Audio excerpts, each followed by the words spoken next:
There it is. We are live. What is up, guys? We are back. This is the final dungeon, and yeah, it's been a while. And this is a special event episode. Um, it's in the title, so there's no keeping it in suspense or making a surprise out of it. But this is going to be a first of, we hope live commentaries will be a semi-regular thing on this channel when we get going. Outside of our normal topic episodes, there's various video game movies that I think would be worthy. And this one, of course, is a movie about video games rather than based on a video game property, because video game movies didn't really exist at this point. This is 1989. This is The Wizard, which means it's a different thing for different people, sort of depending upon your age, really. This is not exactly a movie I grew up with. I remember being dimly aware of it as a kid, but I was like probably in my teens when I saw it the whole way through, I think. And even by then, even though it wasn't particularly old then, it already felt sort of like dated and silly. And of course, like a lot of things, I think its main sort of intrinsic value these days is within, this nostalgia and people of a certain age remembering it. But it has, for whatever it's worth, it's developed quite a sort of cult following, to the point that here it is with a special Shout Factory release, which I own, The Wizard. That's the collector's edition right there, 2-disc, pretty good. One second. There we go. Let's show it again. Okay, sure. So there's 2-disc. Oh, that's cool looking. Yeah. That is a pretty neat. But it is a strange little movie. It is. And it was like savaged by critics at the time, which you'd expect. Like Roger Ebert and various people tore it apart and I mean, they weren't wrong exactly, like calling it like a glorified commercial for like Nintendo and Universal Studios. I mean, yes, that's definitely what it is. There's no getting away from that. It was a weird premise right off the bat when like some Universal exec basically was just like Nintendo, they'd come off a lawsuit with Nintendo. There was some sort of lawsuit involving Nintendo and Universal Studios involving Donkey Kong. And this was sort of like right after that had been cleared up. And it was like, hey, we're all friends now. We should do a movie that has something to do with Nintendo. And some Universal exec came up with the idea. It's like, oh, we can tie it into like Universal Studios. How about the idea of like a video game competition? Because those things did exist on sort of a small scale then. And that's where it came from. And it was pitched. It was something like, we want to do like a movie like The Karate Kid, except instead of karate, he'll have a growth period like playing video games. And you have to remember just what a different place the world was in 1989. And I'm not talking about the socio-political landscape. I'm just talking about video games. And, it's this gigantic multi-billion-dollar industry now. Pretty much everyone plays video games. And if you're not into video games, you probably still know people who are around it. But in 89, like this movie is a family movie aimed at kids. Nintendo games and such were considered for kids. Not that there weren't older people playing them, but it took a really long, slow evolution, really, for video games to sort of break through into the mainstream as far as being sort of like socially acceptable for adults to play. Because I mean, certainly there were adults playing in the 80s and 90s, of course there were, but they were geeks, they were nerds. Yeah, so it took a long time. So 1989 is a very different place. Pretty much some people, pretty much all they know at this point is Nintendo, at least as far as North America goes. And then there's certain people didn't know at all. As I said, when somebody pitched that whole that setup, the guy who was the screenwriter for it said, "Oh, okay, so like the Karate Kid, but with Nintendo." And he goes, "I just have one question: what's Nintendo?" So he didn't know at all. But various people, like one of the producers, he was like an old school gamer who had played in arcades in the 80s and stuff. He knew what was up, and the director of this, Todd Holland, he was nice. He was already a pretty youngish guy. Blow into it, Jay. Make it work. He was dialed in, so he knew about this kind of stuff. So yeah, just a really different world, and the movie will of course show that. But I mean, I'm glad that we live in this world where video games are more accessible and better graphics and stuff. But still, it's the same thing with all these nostalgic things. You harken back, you pine for sometimes a simpler time. This movie reminds a lot of us of that. And the NES was just a great system. I mean, part of why I think this movie is interesting too, and if anybody's going to watch along with us, and I hope you do, you'll see it. Like today, 2021, Nintendo, Nintendo is a brand. its game properties are brands, sub-brands off the main brand, but they have tight control over what you see over everything. This movie, while yes, certainly it does seem like a long commercial for Nintendo, like it's sort of like this movie though is about like a kid who's maybe like autistic. Yeah. There's like some sexual harassment, there's some child endangerment, there's some there's just some really weird stuff in this movie. Again, it's entertaining to watch, but it's just to your point, it's interesting that this movie even exists, because I don't think the Nintendo of today would produce this movie. Like there was just a rumor, I think not a rumor, I think it was actually a confirmation. You may remember this, Cole. I imagine you probably were all over this, but apparently Netflix was going to make a Zelda show a few years back, or that was in the plans. Yeah. And somehow the plot or something about it leaked, and like to the public, it was just sort of like, oh, that was just a rumor, that was never real. It came out more recently that no, it actually was real, but when like the fact it was going to happen leaked, the Nintendo freaked out and shut the project down, because they were just so concerned about their brand and about Zelda and about doing things a very specific way. So again, just this movie is very unpolished. And again, I think it's all the better for it. It's not like a glossy Hollywood type production. And that, to me, that's what makes this movie so interesting. I mean, it's a combination of so many different things. It's like a kid adventure movie. It's a road movie. It's a family melodrama. And then you've got Nintendo sort of as the thing holding everything together, which is a pretty interesting and weird concept. Yes. And I mean, to what you were saying about like what this movie contains, I mean, if you really sit down and think about it and try to explain the plot to somebody who hasn't seen it, they're going to get a really weird impression, because you're just like, well, it's about a little kid who's suffering from PTSD after the death of his twin. Oh, that seems to have rendered him like mute. And he's locked up in a home, and then one of his brothers breaks him out of the home. Yeah. And then they decide the only way to keep him from getting thrown into an insane asylum is if he wins this video game contest, because it turns out he's like some sort of savant. Yeah. I forgot. Yes. That's right. It's more of a PTSD thing. Again, we're it is, but it's kind of like what's known as like a Hollywood autism, right? Like, right. Yeah. They're what their conception of it would be. It's like Rain Man. And that's one of the things they got slammed for at the time, which they were like, we never even thought about Rain Man, but a lot of people are like, this is like a lot like Rain Man. This is like a poor. It is a lot like Rain Man, really. It is, but apparently, at least unless they're lying, like the writers and director and stuff like that had never even crossed their minds while making the movie.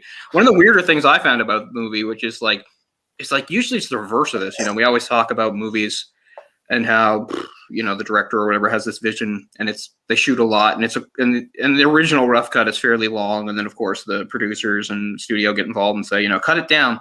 Whereas in this, like, I guess the studio, the script was overly long, but for some reason the studio insisted they shoot it all anyway. So this movie in its original form is 2.5 hours long. Whoa. Even though Todd Holland protested this and said, this isn't what isn't going to be released into theaters. We want like a tight 90-minute family movie. So what's the point of all this? But they made him shoot it. So this disc actually includes various deleted scenes that add a lot to the beginning. Most of it's in the beginning. It's I don't want to bog us down so we can get going, but basically it's a lot of more setup. They give us more insight in what's going on with this family and all this stuff. That you're just like, it doesn't matter. Let's get the kids on the road. It doesn't matter, man. Right? Yeah. But that's what's in here. If you check it out, there's a lot of setup. That her weird trucker friend gets a couple more scenes for some reason. The girl's trucker friend. But yeah, most of it focuses on like having more setup, more stuff about the family and background and some of their interactions and blah, blah, blah. And it was shot basically knowing it was going to be cut. Like for some reason, the studio said like, shoot the whole script. And he was like, why? But he did it. And now all these years later, this came out in 2020. That's the first time people could see the could see the things, and like most people, I figure, yeah, it's interesting to watch, but it's like, no, the movie at 2.5 hours long with all this stuff at the beginning would not make it better, because it doesn't matter. Who cares? Like, I mean, there is some stuff as we'll go on, like about the family dynamic that's really easy to even miss out on in the first time. Like one thing is like, the kid himself, he and Fred Savage are not full brothers; they are step brothers. Like Fred Savage and Christian Slater are full brothers, but then the twins, they were with a different mother, who is the mother that we see at the end of this. That's why it's significant at the end when they are all together and the mother says, "Why don't you take our boys home?"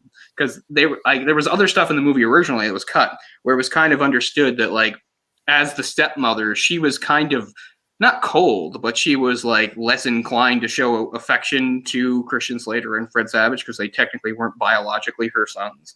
So there's stuff in there that's easy to miss and doesn't really matter, but it is kind of interesting when it gets pointed out.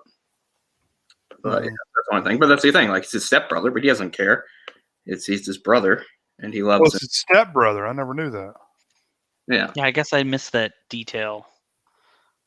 But again, I think I saw the movie a long time ago. Technically, like half brother, right? I guess, because I think they still have the same dad.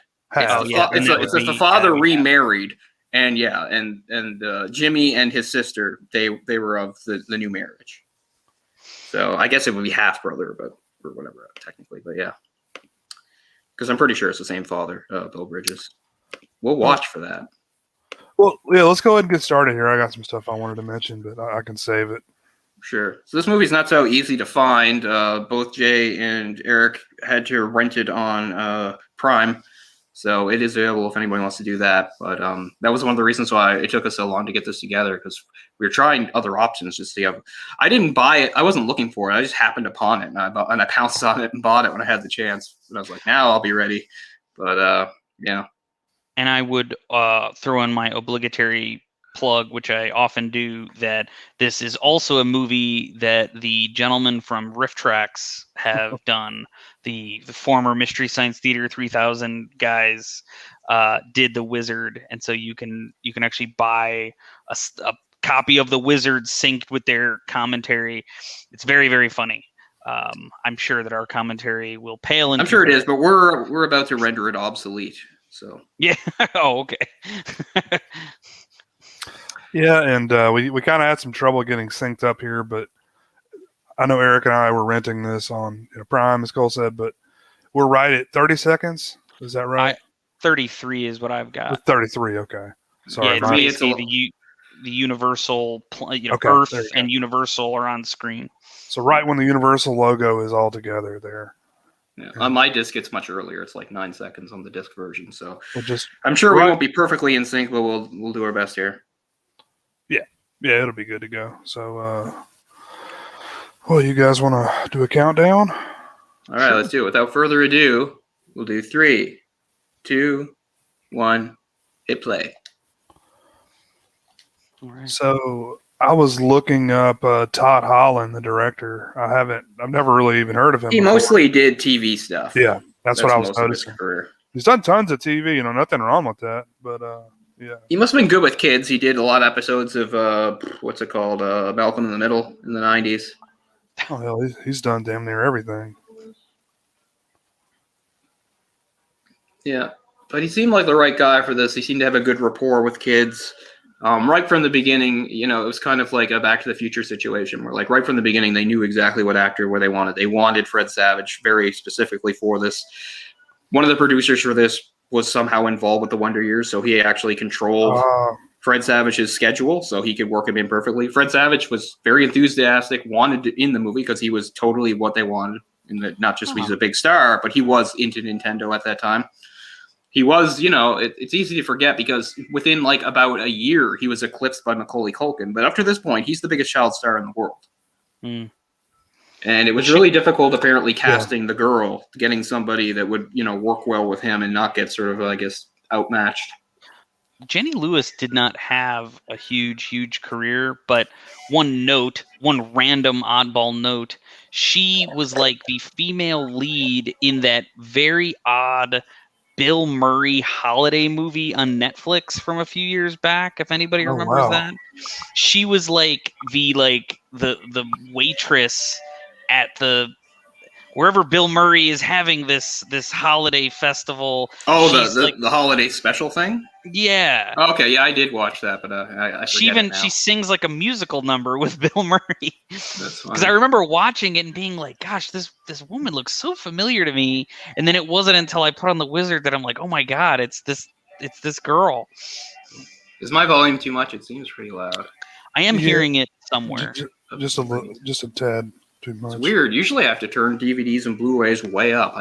I can't win. Of course, this movie has quite the heart-wrenching soundtrack to it. It's funny that there was a song from 1983 by an Australian group called "Send Me an Angel." That did not make much of an impact then, but they did a new version for this movie called "Send Me an Angel" 1989, and it became quite a hit. So I've got like the cops chasing him down. Oh, she was in Troop Beverly Hills. Yeah, that's why I remember her. She was like the main girl in that. She was what's-her-name's daughter. So that was the same year as this movie. So she's had so that's fun. So I didn't see this movie way back in the day when I was really young. I did see Troop Beverly Hills. So like I knew her instantly when I saw this movie because I was like, yep. Carla Gugino is in Troop Beverly Hills too. That is a fantastic woman. I'm a big fan of that movie. It's so weird. It's such a weird movie too. Man, the airplane. Like, let's hit him with the wheel. One thing I do give this movie credit for. See, there they go. They're saying she's remarried. See, they're actually giving a little bit of backstory there about the mother and stuff. Because that's the thing. Yeah. So his mother is no longer married to the father. California. Yeah. The filmed on location quality in this movie is very, very good. Like it definitely lends the movie a little bit more, I think, prestige than I think it really deserves. But just like again, this is a beautiful opening. Like and there's later scenes and later stuff that's kind of just as good. All right, so what he's building here resembles structurally the video game Armageddon stage at the end. So there's some Chekhov's gun stuff going on here. And also somebody's going to make an offhand remark about what he carries in his lunch pail, which turns out to be like a big deal at the very end too, a big reveal, which we'll get to. But yeah, I mean, this isn't completely inaccurate. The idea that he would retreat into his own little world after experiencing a traumatic event. And that was, and this, the stepdad was Doug Heffernan's boss on The King of Queens. By the way. That's funny. His name's like Sam McMurdy or something like that. Right here, he's just like smarmy 80s guy. Yeah. He always plays kind of uptight, white, sort of, hard ass guy. He's done a ton of stuff too. He's one of those Hollywood character actors. I believe the volume on this down. But yeah, man. Shit, I forgot his Fred Savage. He was huge at this time. I mean, he'd done The Princess Bride. He'd done Vice Versa. Just started The Wonder Years a year before. That was a huge show. He did Little Monsters this year, which is really? A wretched, awful movie that I hate with all my heart. But it was a big deal at the time. Right. I agree with you. I despise that movie. I can't even make fun of it. I think it's that bad. But anyway. But yeah, I've never seen an episode of The Wonder Years in my entire life. I want to. I desperately want to watch that show. There's two shows from like the 80s I want to watch. I want to watch that and Hill Street Blues. I've never seen either of those. Hill Street Blues, in concept, it sounds like it would be really good. But if you've ever seen any like modern cop show, it's hard to watch. Yeah, I get that. I guess I just like the idea that it's sort of like it's sort of like the template, right? It is. The modern cop show. Yeah. That's what's always drawn me to it. Yeah. Yep. So I know it's going to be rougher and doesn't have quite as good like writing and stuff, but yeah. But the Wonder Years is the other one. Like I grew up always knowing what the Wonder Years was. Like I remember like even the fucking Simpsons like referenced it and stuff. So I knew what it was. It was a kid growing up, and for some reason Daniel Stern did the narration. And, But anyway.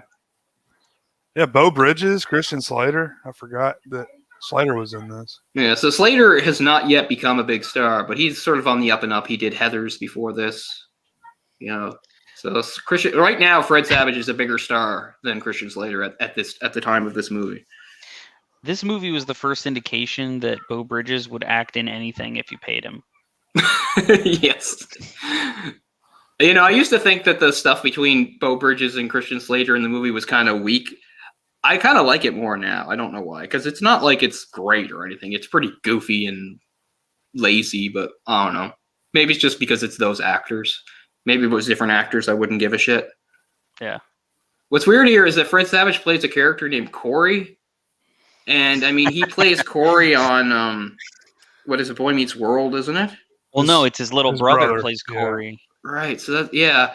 I just feel like both of them, their names in real life should be Corey. Like, he doesn't look like Fred to me. He should be Corey Savage. He doesn't look like a Ben Savage either, does he? Yeah. Ben's like a man. He's like a child boy or like a man boy. So we've got some family tension here. Because this is about how, like, what does happen in real life. Again, it's weird in the context of this, like, Nintendo commercial movie, but we have, like, the disintegration of a family after a tragedy, you know? Right. That's what's going on here. But take note, have we seen Nintendo yet? I would just to point that out. Like, I don't think we've actually seen anybody in video game. You know, there's not even on the shelf has it been sitting somewhere. We're still in family melodrama, and not that I'm aware of. And the weird part about Jimmy is, like, Jimmy hasn't even played yet. Like, the whole point of Jimmy is, like, he just plays it on a whim. And it's like, he has, like, supernatural abilities. So that's the only way to describe it, because the stuff he does is impossible.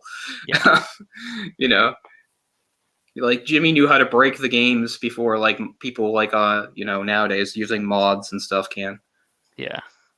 Oh, California. Gleaming the Cube was 89, Heathers was 89, and this was 89. Hell of a year for old Christian Slater. Yeah. Man, there's a guy whose career, like, ran off a cliff.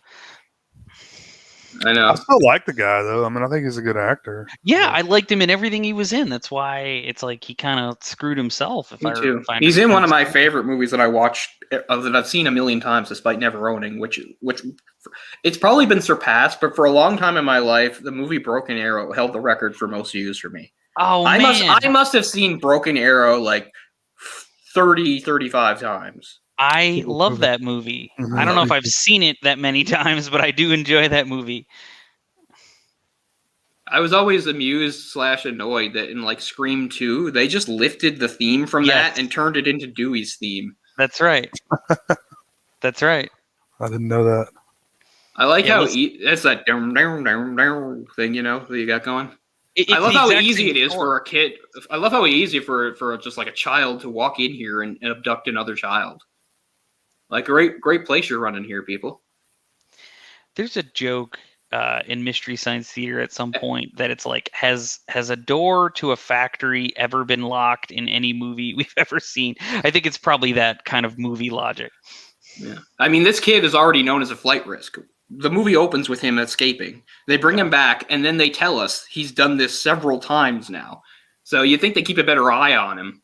Yeah. And instead, like, his brother comes in and just waltzes out with him. They don't meet anybody, but, you know. Well, that was easy. But we'll get to it. But it is funny. As a movie, like you said about the polish and the way Nintendo wants their stuff presented, it's kind of hilarious, like, how inaccurately the video games in this movie are portrayed. Almost all of them are shown wrong. Yes. Especially Super Mario 3 at the end, which is the big showcase, but we'll get to that. Yeah. What is this guy delivering? Twinkies, I guess, or it's a Hostess truck. Yeah. Wonder Bread. Oh, Hostess. Okay. Yeah. Hell yeah. That's a good. If a truck's to, like, stow away on, that would be a good one.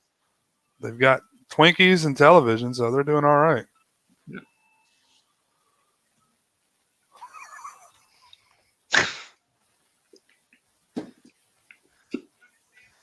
Oh, I'm getting the hiccups. This is what I get for having my first carbonated drink in, like, months. Getting the hiccups. What do you think about that, by the way? The taste? Yeah. It's decent. As I said, my palate has changed now because I don't because I mean I used to drink like Pepsi and Coke like all the time, and now that I've gone pretty much cold turkey for over 2 years, like anything like this tastes pretty good because I'm just used to stuff that's not nearly sweet. It's probably not something I would have drank normally. And again, because it's an energy drink, like this was expensive for a little thing. Every time you put energy in something, it's expensive. So I mean, I bought this knowing it was basically a one-off, which is why it was my birthday a couple days ago. I was like, I'll get this, and then I decided to hold off because I knew we were going to do the show tonight. So here's our semi-villain, sort of Mr. Putnam, whose job is to go bring back wayward children. Which doesn't make him a bad guy, but he is basically kind of a sleazy guy. But I mean, well, the movie doesn't really have to. The movie doesn't have a villain, so they kind of by default have to make him the villain. And it's kind of funny how they try to do that and how they treat him. I just don't understand this title. He retrieves runaways professionally. Like, what's that job title? How do you apply for that? Yeah, I don't know. Like, it'd be like it seems too specialized. Like if you were a PI, I could see how that could be part of your job, right? Like you investigate people and be like, oh, here's a job, bring back a kid. Yeah, that's something a PI could do. But this is like the only thing this guy does. Like he doesn't do any other. Yeah, it is weird. It seems too specialized. He's the best. Like he's the best at catching kids. Like even in his spare time, he's just hanging out in schoolyards and playgrounds. He's awesome. It's worth noting that. Well, that makes sense. And here is explaining his villainies. He's saying, like, I know that you are the biological father of this child, but I'm going to do everything in my power to make sure I get him and not you because I want to get paid. So they set it off right off. And, like, he actively tries to sabotage them several times. Is the child runaway problem so severe that they need someone whose job like this is? I'm sorry, I'm hung up on this. Yeah, I think so. Like in the 80s, like kids like disappeared like crazy, man. They made a whole Soul Asylum video about it. Oh god. Runaway Train. That was the early 90s. But I mean, I remember like that was another thing I remember about like our childhood of like how in the 80s and 90s we had PSAs. Like a big part of the PSAs I saw talked about like missing kids, kidnapped kids, runaway kids. Like yeah, it was everywhere on the like on the commercials of the shows I watched. I'd be watching something stupid like Brave Star. And then, like, there'd be a commercial, and they'd be like, every year, 6 million children disappear completely. You know, I guess it's true because as a kid, I remember my mom always brought up Adam Walsh. And I remember one time her being like, they never found his head. I'm like, okay. I was like, okay, fine. I'll stay in sight.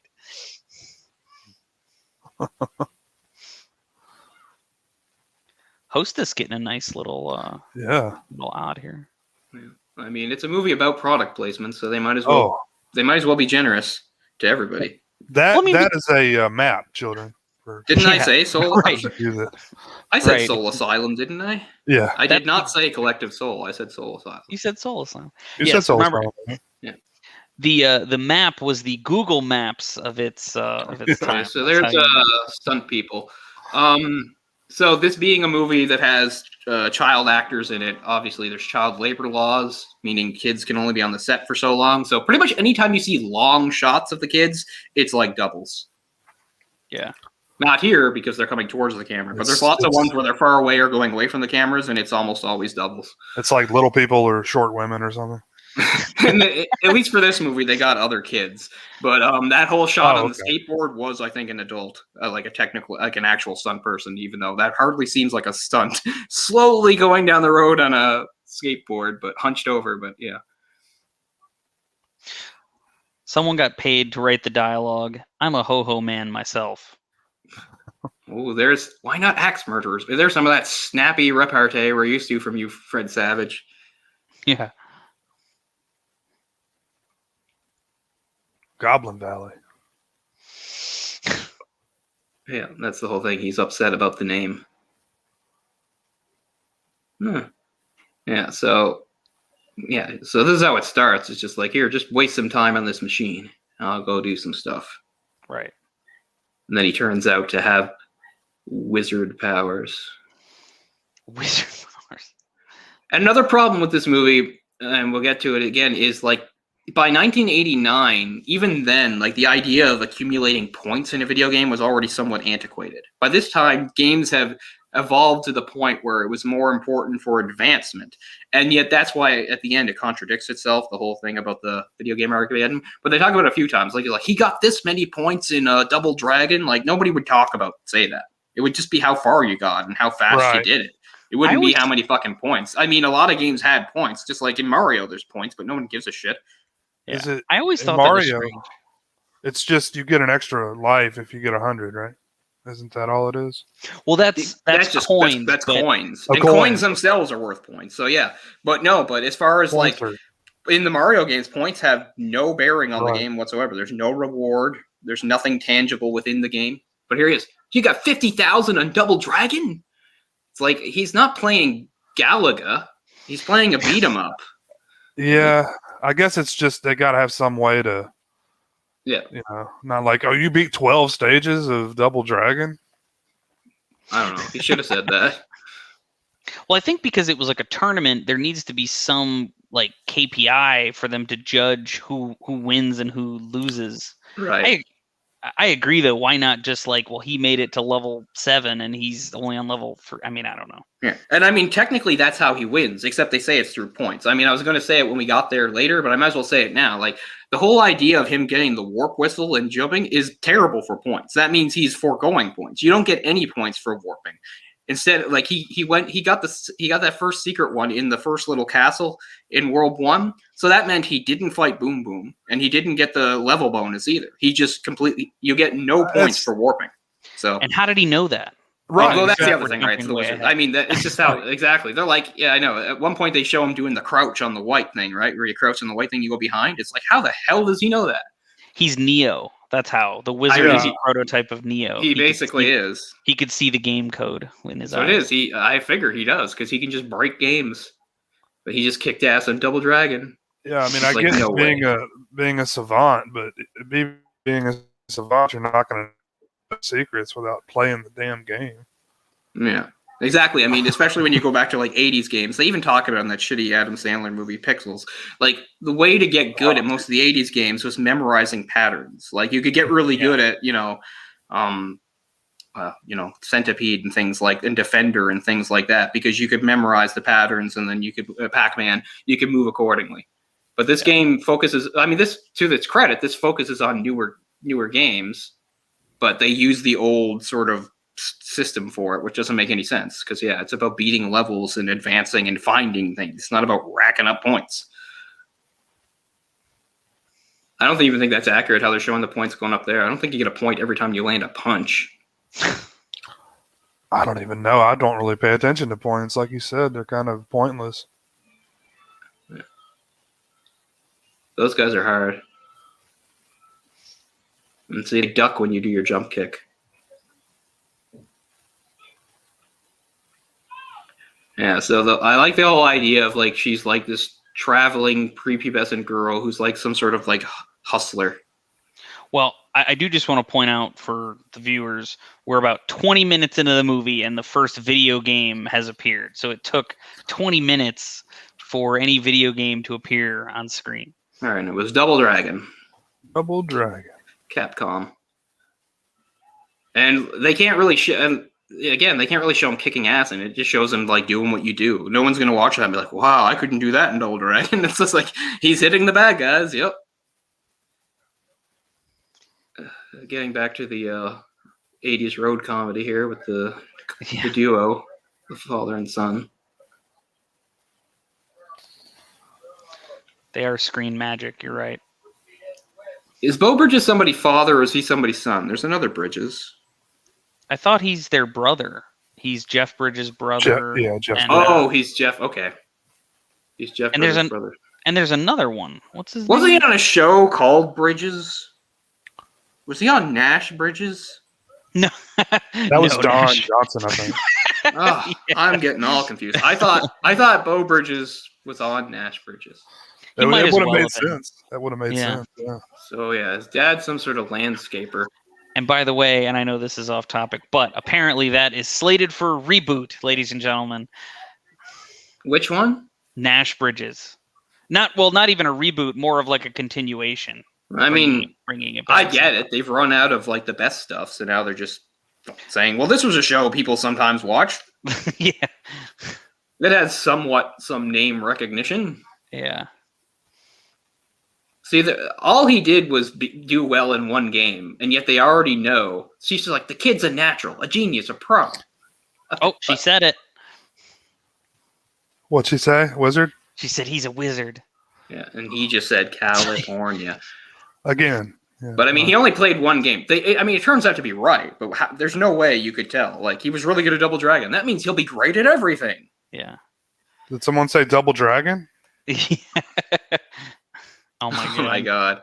We did a live. Did we do a live commentary of that? I think we did. Yeah, we did. There's also riff tracks of Double Dragon, by the way. It's so fucking terrible. I have not seen that yet. I actually. Sometimes when you pick a movie, like you're like, this is a terrible movie. It'll be fun, but sometimes it's so bad. Like we're just like parts of it. We were just like, I can't believe we're doing this. It's got Robert Patrick. How bad can it be? It's yeah.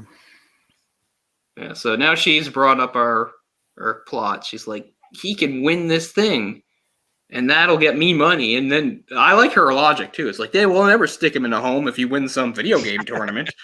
I'm like, okay, that's some interesting kid logic you got going there. It's like this kid is deeply emotionally disturbed and needs professional help.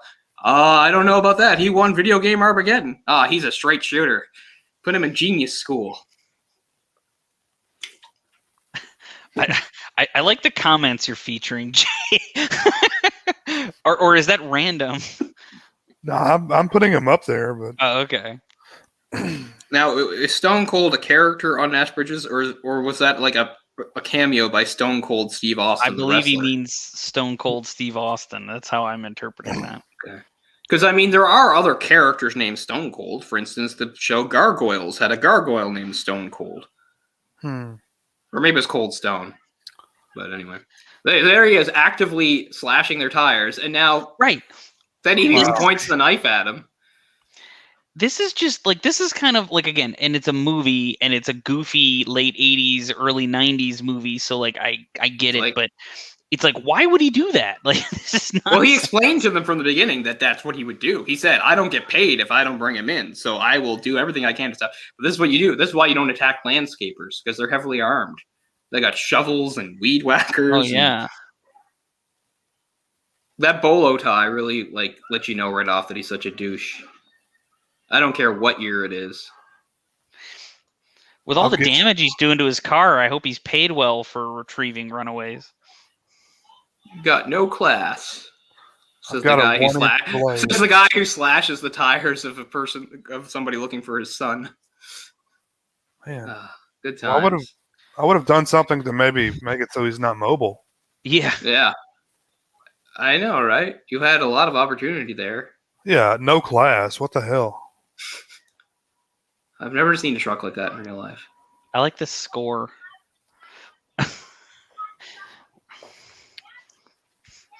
Yeah, so what is it? Her dad's a trucker and her mom's like a professional gambler.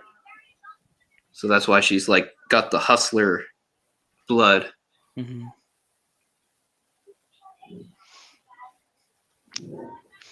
That's right. If anybody watching is a trucker, you are a hustler, says the movie Wizard. Your children will be hustlers and gamblers. Well, I guess they're trying to impart like street smarts and knowing how to travel. I don't know.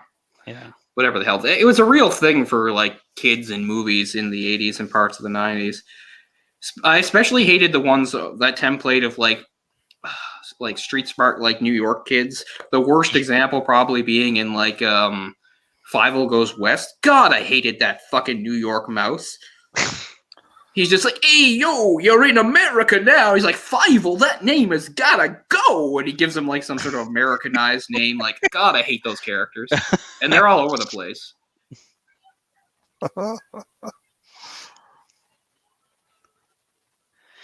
Why are they getting kicked out? I think he's about to sexually assault them. Yeah, I think he like robs them or something. Like he sees all the money they have. Oh, okay. So these are not honest truckers at all. Oh, they saw them counting the money. So they're just like, I know, we'll just rob them and dump them on the side of the road. Wow, these are terrible people. Well, we'll rob children and then abandon them. I don't know about you guys, but this really makes me want to buy a Nintendo Entertainment System. Makes me want to buy a gun. You get a phaser. They come with phasers. Man, for like $20, I just killed these kids essentially. Yeah. Like we were being really nice citizens, like transporting these kids across state lines, no questions asked, letting them ride with the cows. Then we saw they had money. So now we finally get it's Corey's old video game.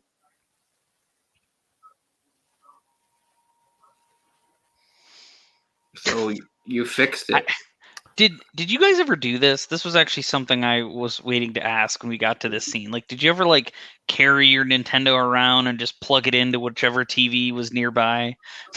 I mean, I was a pretty hardcore gamer, but I mean, if I went on vacation with my family, I didn't need to like drag that to the hotel. Yeah, I mean, I remember there was a hotel we stayed at that had a weird kind of cool Super Nintendo option where like you could pay for a few hours to like play like Super Nintendo on the TV, and you'd have a certain amount of games you could play. That's why I played the game Blackthorn, which I never played in any other way. So I mean, I did play games, and you know, I got the Teenage Mutant Ninja Turtles 2, the arcade game, like the following Christmas after we'd been in Florida. Actually, the year of this movie in 1989. Because the hotel lobby had the arcade game before it existed for the console, and I played the shit out of it there. So it's not like I didn't play, but yeah, I never thought I had to drag my consoles around. I just never thought of it as like a mobile system. Like I was always very careful with my NES. Like I had one spot. I didn't really move it. Yeah, same here. It's the family computer. You can't move it. Yeah. And this thing is so busted. Like I've taken this apart when I was a kid and put it back together. So I don't even know if it still works. So now this is something that would never happen in 1989. I could believe it now, but 1989, this is fucking impossible. There's like two middle-aged businessmen there, like dropping all their quarters on this Nintendo game. And then this kid comes in and says, "Hey, my brother can beat you." And they're like, "No way." That little kid is like, of course you would expect a kid to beat adults. It's 1989 and these guys are like in their 50s. They look like they're, I don't know, they've just retired from a day of trading stock or something. They're like, what are they? Some little kid beat us at Nintendo? Yeah, right. Like, even in 2021, it seems kind of a stretch. But 1989? Come on. I don't know. In this town, I'm not sure they're trading stock. Maybe selling insurance. Whatever. I'm just saying, these are two like 50-year-old guys that like for some reason are really into this arcade game, and then when a kid says that they can, another kid can beat them, they're like a little punk. Like of course, that's exactly who you expect to be good at video games in 1989. A kid, and then they got taken, right? Yeah. They put money on it for everything. He snaked them, Jimmy. This is pretty. Look how romantic they make like traveling look too. They like find this junkyard and this nice little place to bed down in. I mean, if I did this, I'd never find anything like this. I'd probably have to like sleep next to the railroad tracks. Yet they've got this cozy little shelter. Well, now we get some of her backstory. Oh yeah, I got lots of friends. Fuck you, I have friends. Shut up. I mean, this is actually kind of a really sad movie when you really think about the fundamentals of the story. Yeah. Is that they come from a broken family? She clearly comes from a broken family. Yeah. At least they ran away and have people looking for them. Nobody's even looking for her. Yeah, she's just out like on the road coming up with schemes to make money off of video game tournaments. Yeah. God, stupid hiccups. I can't believe I have the hiccups. We got to get to Reno. That's where the big money's at. Yeah. When your movie is based around the idea of getting to Reno, you might have some storyline problems. Well, Reno's just a pit stop before California because, like I said, they got to load up on some money. Oh God, bikers! Now we're really gonna get molested. Oh no, these bikers are cool. Once again, probably not the actual kids.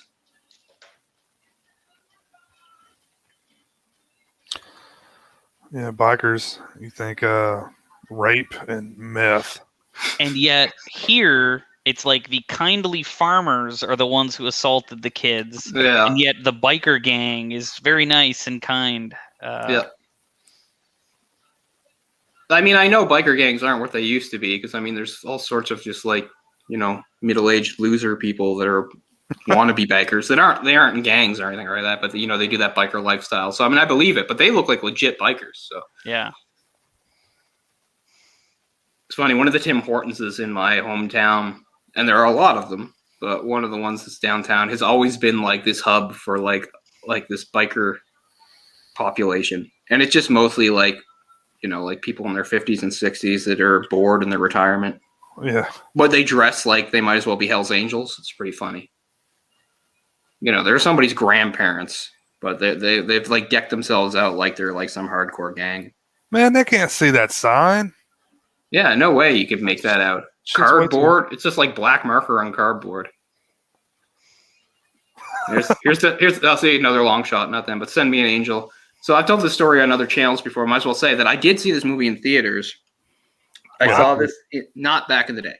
I saw this movie in theaters with Ryan about 6 or 7 years ago as like a special event.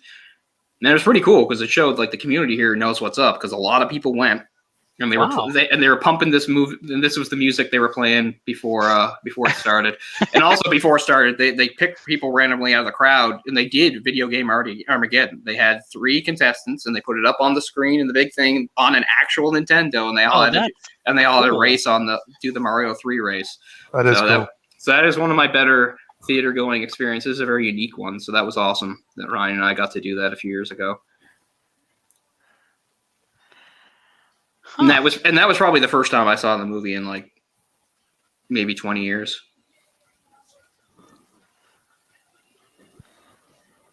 See, I just like all this location shooting.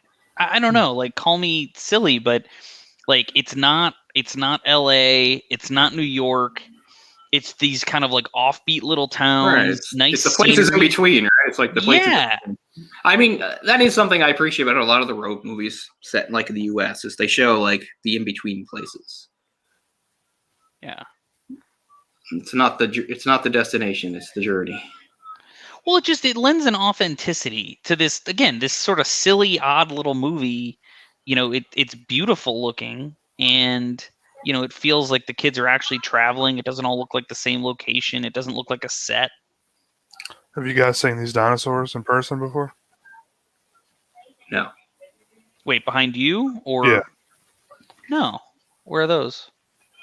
They're in California, I believe.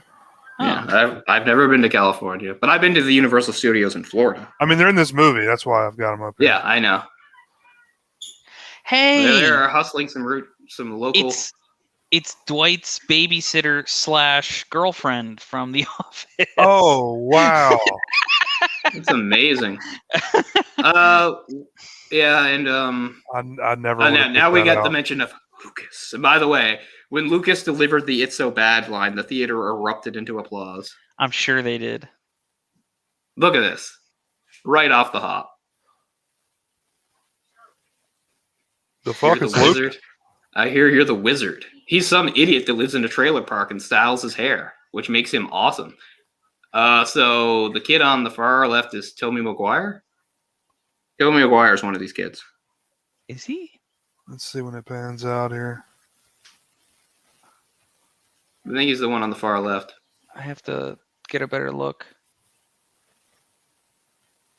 Hell, I can't tell. I can't tell who it would be. But it. 97 games? You know all 97. This smart ass look. I look at his and of course nobody knew what the Power Glove was back then. No. Now when he boots it up, he's gonna do the little song from what's it called? There, we just heard it. Close Encounters. Ba ba bum bum bum. That's what he just did. The Close Encounters song. This kid is too fucking perfect. I don't know where they found him. A metal briefcase. That's where my Power Glove is stored. I mean, I'm not trying to look down on people that live in trailer parks, but I think it really does sort of like undercut how awesome he's supposed to be in a way. No, he's just that much more hardcore. Yeah, like what the fuck? He keeps his Nintendo like out on the porch. Like what the hell? I couldn't get mine to work, and it was in a nice room with air conditioning and stuff. I know he's out in like what, the Nevada desert with a screen door in between him and the elements. Also, I'm not sure anyone ever got the Power Glove to work this effectively. No, this was too. They did not have the technology for what they were trying to do. This is better than any commercial they could have made. Like this made everyone want this stupid ass glove. Oh yeah, including myself. Because it's just like gaming has reached a new level. Shit! Look at him! Look at him! So, like he believes that line. That's not just a line they gave to him. He believes that. Oh yeah, just keep your Power Gloves off her, huh, pal? He's like, what? Girls? I have no interest in them. I only care about showing off my mad trailer park Nintendo skills.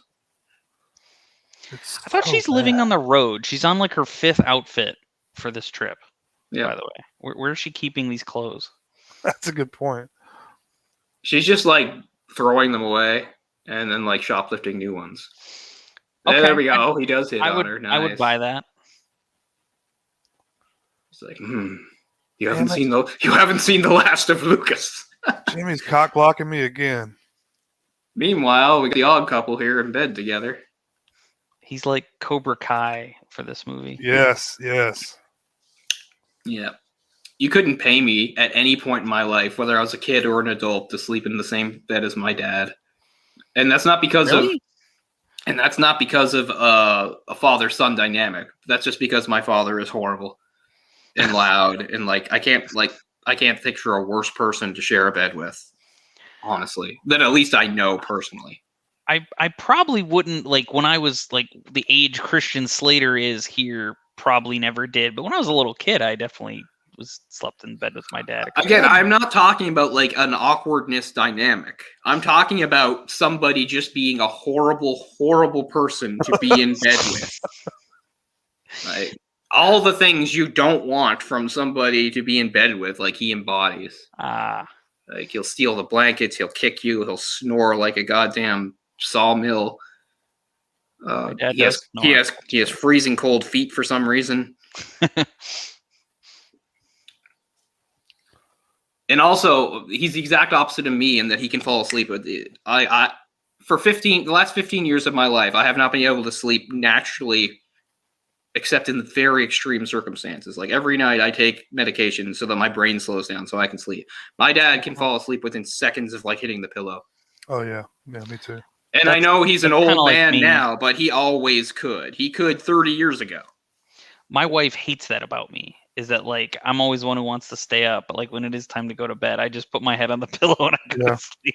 Same for me, man. She's jealous. She has like a whole process she has to go through. Me too. I'm just like, bam, I'm out. Yeah, exactly. I need a lot of things met. Like I need darkness. I can't have any fucking light. I can't have a bunch of silence because silence can be broken. Obviously, I can't have a bunch of loudness either. So I sleep with 2 fans because I need them to cover the sounds and give me something. You know, I need to be on my side. Even if it's super hot, I still need a blanket. I can't sleep without something covering me, at least partially. Sometimes if it's hot, I'll still kick it off. But at least to fall asleep, I need the covering. That's another thing about my dad. He's like that too. That's one thing he is like, except he likes weight. So he likes really heavy blankets, which I could never do. Like, even in the dead of winter, I sleep under, like, 1 sheet. Because what I like to do is I don't like to sleep in the cold, but I like my room to be cold so that when I'm in the blanket, it feels warm. I like the juxtaposition of it's cold outside the blanket, wrap up, and I'm warm. So I always make my room cold no matter what time of year it is, if I can. Because so like I said, I'm very particular about sleep. Even before that. Oh, now here's a hard fucking game. Yeah.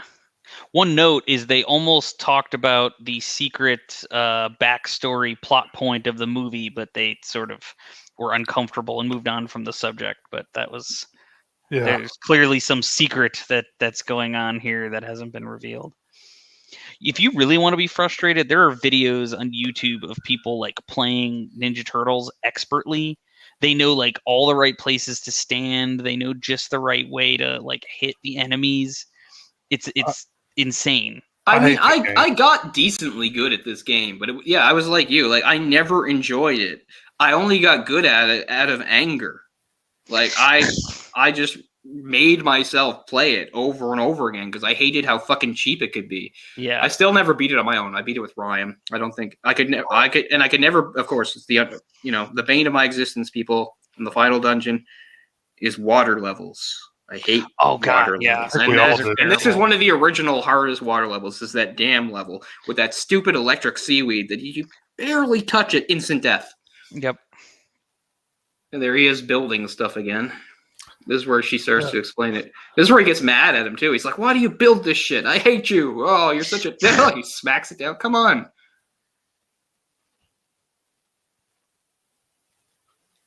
Oh yeah. And so yeah, he thinks that because they say he lost, but he didn't really lose. He didn't engage, right? Like, yeah. He's like, he's the wizard. Bring it on. He just like walked away. It's like they all think it psyched him out. I don't think it psyched him out. I think his head just wasn't in the game. He wasn't thinking about it at the time. Hey, I want to go, find some frogs or something. Whatever the fuck he's into. They're like, no, you will continue to hustle people playing Battletoads. No, I want to build a wall with popcorn boxes. That's what I'd like to focus on. I want to go play with my own feces or something, whatever people like to do. This drive-in, by the way, to me looks a lot like the drive-in level in Call of Duty Black Ops, the original game. This is what inspired it, I'm sure. I'm just telling. I'm sure it didn't, but I'm looking at it, and it was one of the DLC expansion levels, and it just looks very much like. I'm sure people that made that game saw this movie. What are those? What are those? What are those? In the distance? Yeah, they look like sledgehammers, but they're not. Yeah, what are? I don't know what those are. Not sure. I have no idea. There's a lot of them. They look like it's like parking meters, mailbox. I don't know. Oh, it may be I know you take the box and put it in your car, right, or rest it on your window. Oh, right. Of course, that's what it is. Shit, I forgot. You said they're at a drive-in. Yeah, I've been to drive-ins, for God's sakes. It hasn't. Yeah, I've never been to one, unfortunately. That's weird. Yeah, they've been closed down here for like most of my life. Yeah. I mean, it's like a lot of things that are gone now. I didn't use it as much as I should have. Like, I regret that I didn't take advantage of it more. But I mean, I did go. When I was in high school, it was a big deal. They used to do Dusk Till Dawn, where they'd show movies all night, and the high school kids would all go to drink and fuck. I never got laid at one then. What? I did later. Remember when you were in high school and you saw these kids and you just had to fuck with them? No, I wasn't like that. People didn't do that. No, I know, but I mean, I remember being young and having to be careful when I saw older kids because I knew they definitely would fuck with me. I remember crossing the street to get away from them and stuff like that. Like, I've had lots of weird confrontations like this with older kids. Maybe not as intense, but yeah, they wanted to assert their dominance in some way. Yeah, but it's finding out the contents of the lunchbox. Yeah. Dork. People don't say dork anymore. It's a good word. They were just robbing these kids nonstop. Goddamn, man. I know. Stop flashing those bills. I mean, it is an interesting thing. We get to see the places in between in America, but we get to see the casual cruelty. I mean, these are children, and look at the way they're being treated. The biker gang were the nicest people they ran into. Yeah, by far. If she was really smart, she would have said she should have hired a few of them to be like bodyguards. Be like, get us to California. We'll make it worth your while. Doesn't she eventually do that? I feel I have some memory. There's like some big dude that she has like with them at one point. Yeah, trucker. There's a trucker named like Spanky, who's her friend. Yes, that is the trucker's name. Yeah, I'm remembering this. Once again, they find some really cool rundown place to hang out in. Like, look at this. Twin sister. Okay. Places like this are just sitting around for anybody to hang out in. Like, I could never find a place this good. Yeah. Look at that awesome chair. Like, that chair looks worth stealing to me. Yeah, and there's a pile of razor blades or something right there. That's cool. Oh, here's the backstory. This is that scene. Yeah, about the drowning. It's pretty intense. She fucking drowned. And they need some better locks on this drive-in. Yeah. Yeah, because that's what we're saying. Like, this is 1989. This drive-in is not like derelict and abandoned. This is an active drive-in. They just go in and take whatever they want. Yeah, half brothers. See, that's where he mentions it.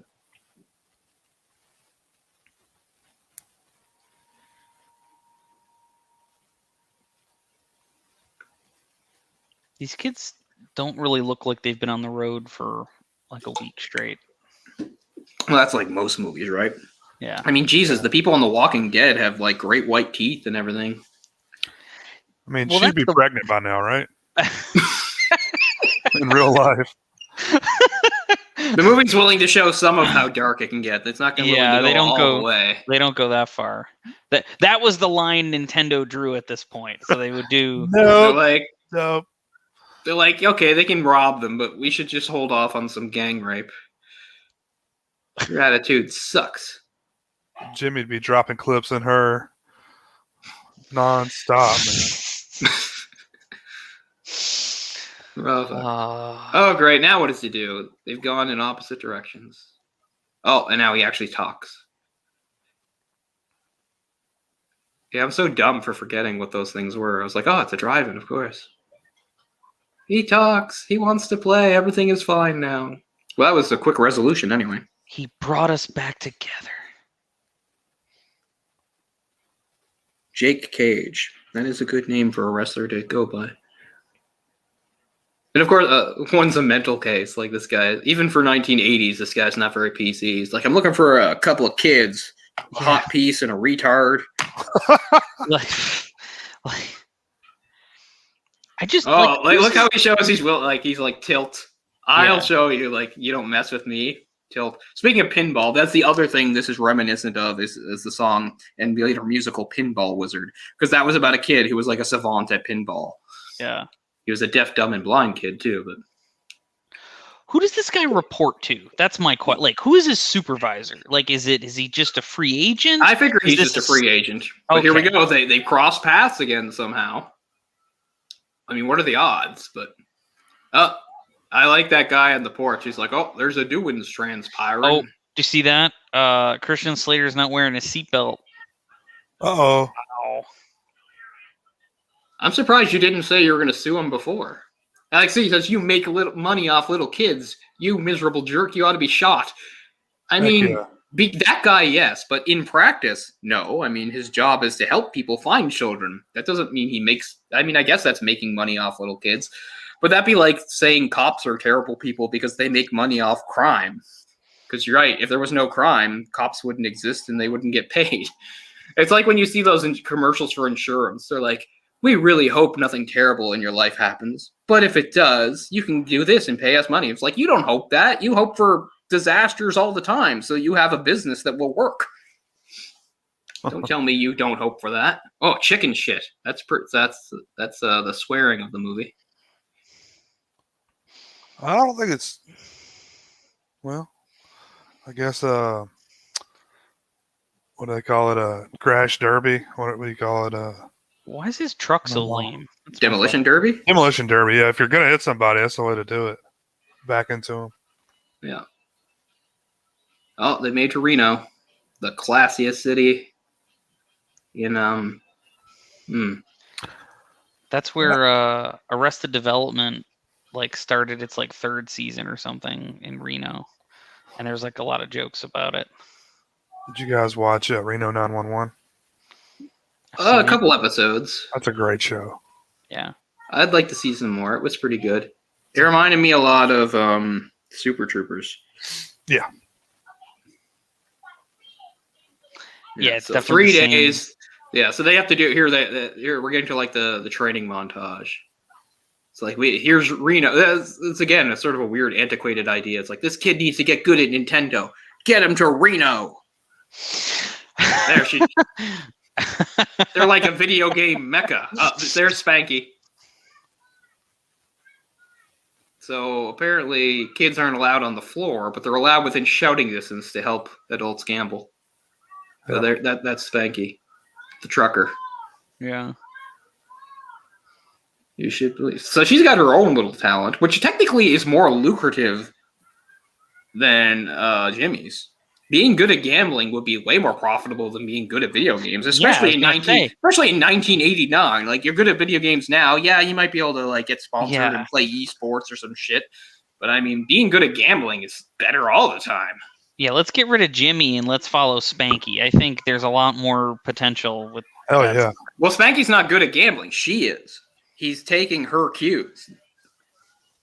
See? He's just doing everything she's telling him. She's the one with the gambling talent, inherited from her mother, the professional slot jockey.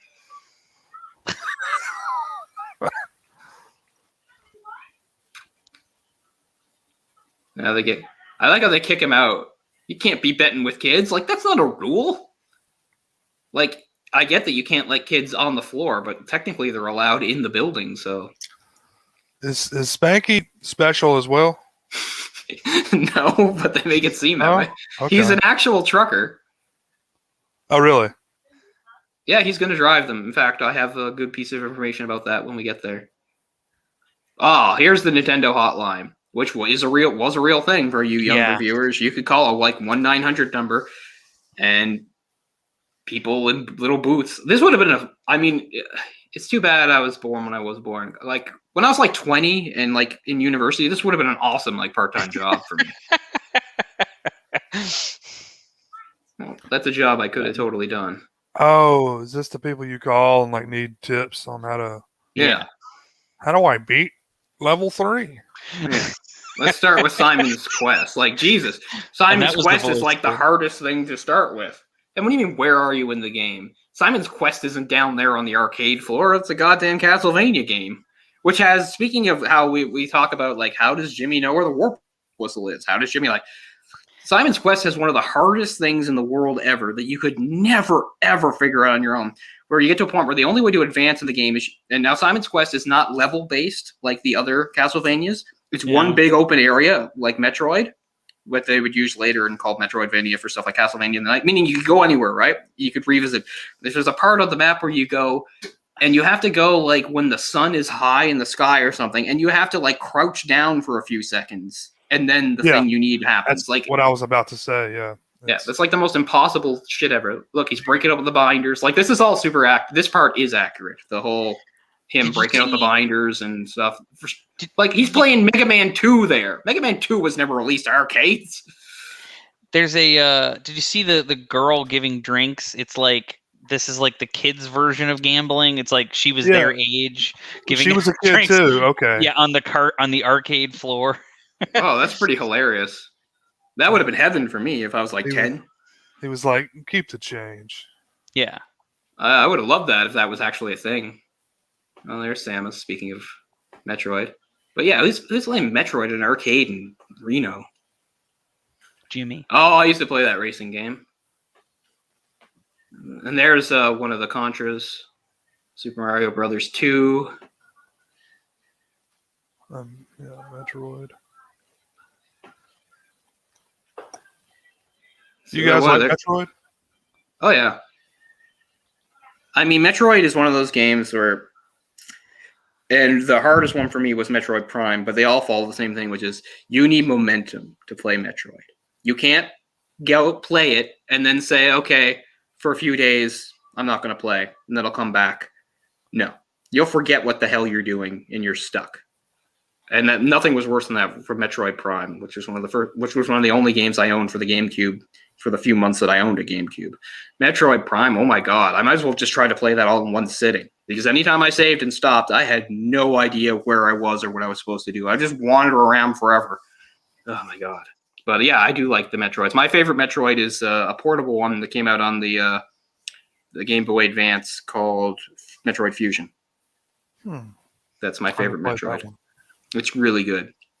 You would totally, if you're a Metroid fan, you would definitely dig it. Mm-hmm. And I like Zero Mission, which is also on that, which is just an enhanced remake of the original, which makes it a little easier. Because the other thing about like early Nintendo games like Metroid was like they were so non-linear that sometimes you had no idea what you were doing. Like think about Metroid. Like there's a few lines of text, they drop you on the planet, and that's it. There's no cutscenes. There's no NPCs telling you what to do. You just figure it out. It's hard stuff. Mm-hmm. Oh, you want to make a quick 50? That guy's like, I know where this is going. He's like, oh, you want me to tow? Okay. Yeah, we can do it that way. That's the other thing tow truck drivers do. I thought you meant the other thing. God, I love the hair in this movie. I love these shitty diners. I want to go to one. Here's another like how lucky is that he finds the hat? Because remember when those kids beat him up, they take his hat. Yeah.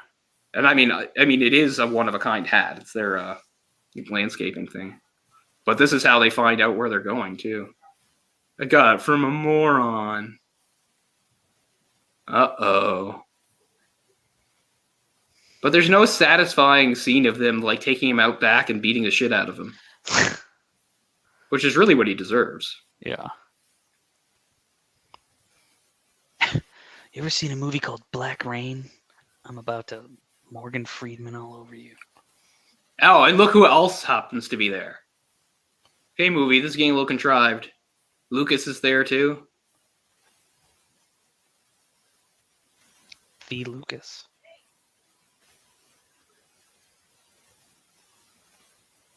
Lucky for that guy. They actually maybe were going to beat the fuck out of him. Yeah. Now, I'm not sure why Lucas tells them. Is it because he knows they might stop him? Just when you talk about the polish of this movie, like there are signs and ads for Bud Light and Michelob. Like the idea is to market this to kids. It's about Nintendo. It's just again, I kind of like movies more like this rather than sort of the very polished, kind of scrubbed movies we get now. There's nothing more satisfying than playing, NES while knocking back a Bud Light. Well, I don't mean. I just mean like those signs probably would have been like digitally scrubbed from the scene if they did this now. You think? Well, yeah, that's stupid. This is much more authentic, and also less authentic. It's a weird middle ground. Yes. Stuff that it's completely ridiculous happens, but then stuff that's like so like realistic, it's almost jarring happens. Yeah. Like getting beaten down on the road, like the backstory about the sister, It's like, holy shit. Like the tone kind of jumps around. What the hell did you buy this stuff for? Way to waste their money.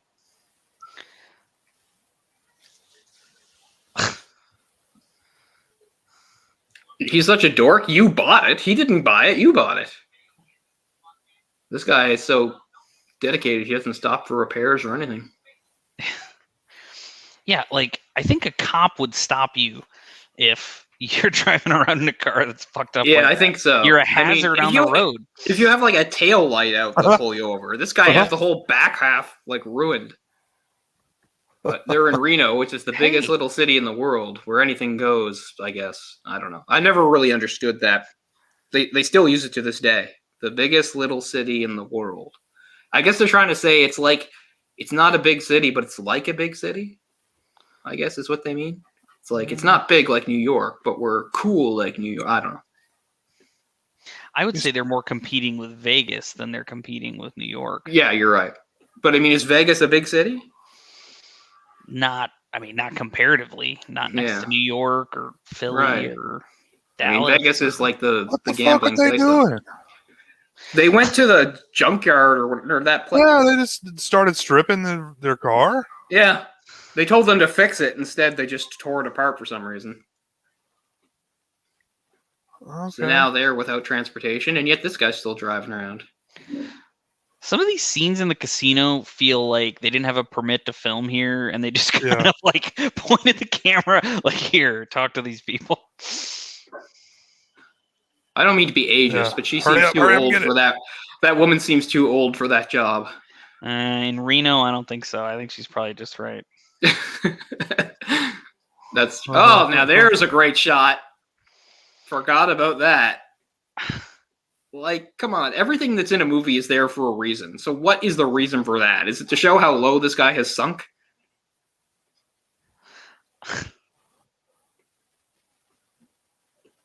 Oh, he's right there. I got him. That was easy. Grandpa in the Speedo here. That's worth it. That's what I was talking about. Yeah. Like, this guy doesn't have like a badge or anything. He's just like running around accosting children in public. Like nobody. Well, they do take advantage of that, right? When she screams that he touched her, which is coming up. Just scream rape. Like, this dude's trying to touch my dick. That's what she does. No, I mean, yeah. Apparently, when this movie airs on Nickelodeon, I guess it's been on Nickelodeon a couple times, they like delete that scene or they like delete that line or something. Well, he tosses this guy aside. Grabs him. Manhandles him. Yeah, she's going to yell, "He touched my breast." See, she's good. Which is, again, it makes sense to do it. But at the same time, as loathsome as this guy is, he doesn't really deserve that. If this is 1989, not 2021, like this guy would be on, he'd be up for death row if she said that today. But in 89, he'll be fine. I'm just saying. Look at this guy. I realize they have to stop him, but he doesn't really deserve being accused of like molestation. I mean, he's a pretty low guy, but he's not there to do anything like that. They just start beating the shit out of him. The funnier line that ruins it, is that when they throw him out, he's gonna make he's gonna make a remark like she doesn't even have breasts or something. It's like maybe that's the line you didn't need to put in there, but. Boat world. He said hell. Uh-huh. Yeah, they've said hell a few times. And shit. And chicken shit. What's the rating on this? It's just PG. Wow.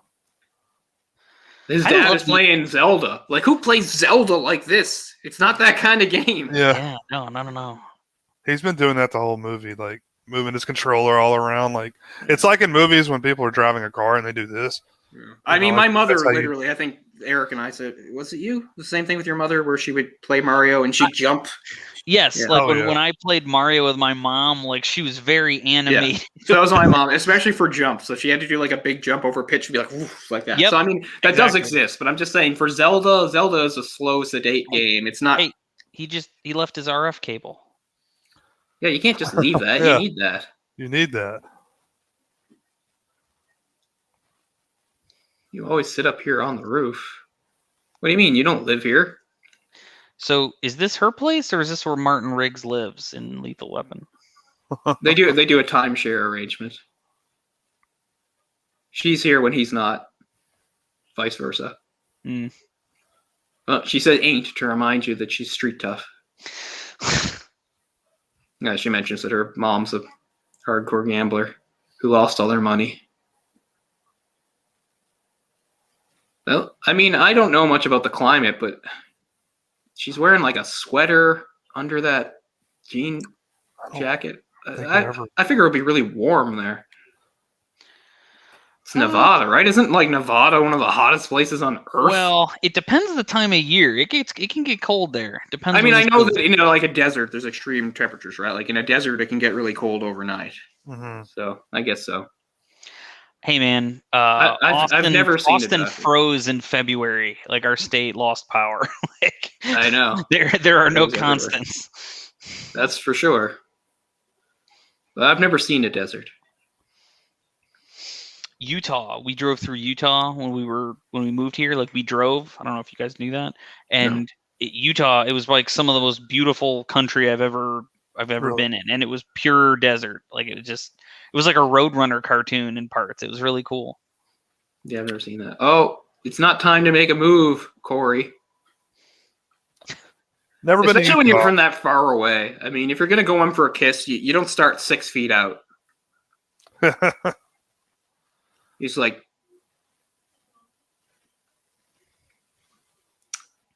plenty of time for her to rebuff his advances.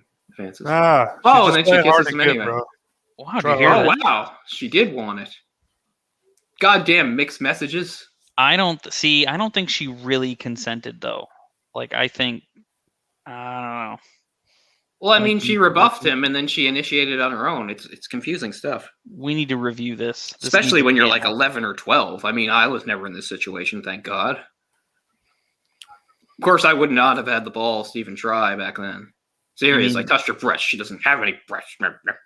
It's like, maybe that's the line they cut because it doesn't sound great. Oh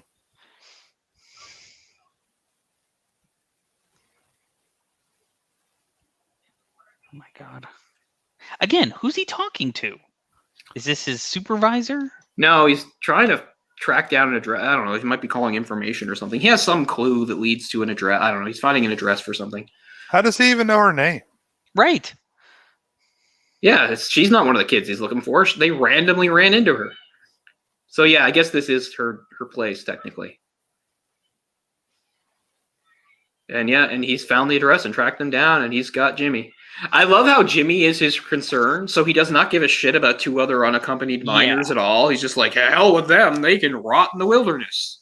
My job is to bring this kid in.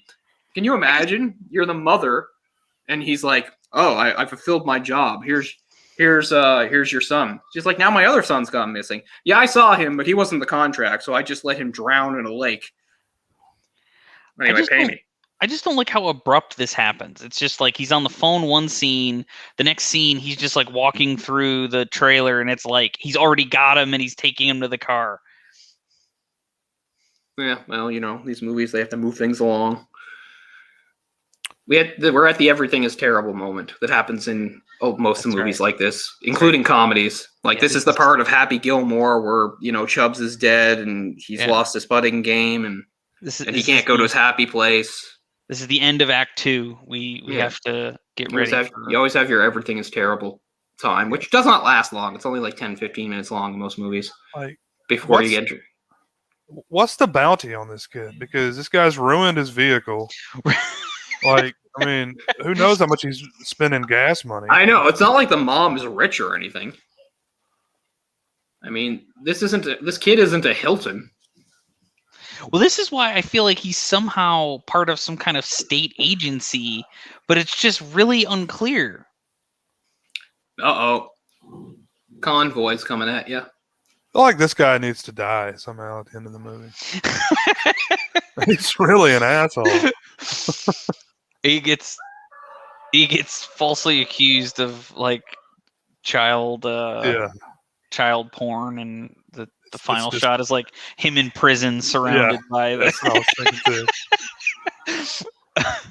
So speaking of Swift, so eagle-eyed people might know, you got a better look at it. That Spanky's truck over there, the one on the left there, that is the truck driven by Sylvester Stallone in the 1987 film Over the Top. Is it really? God!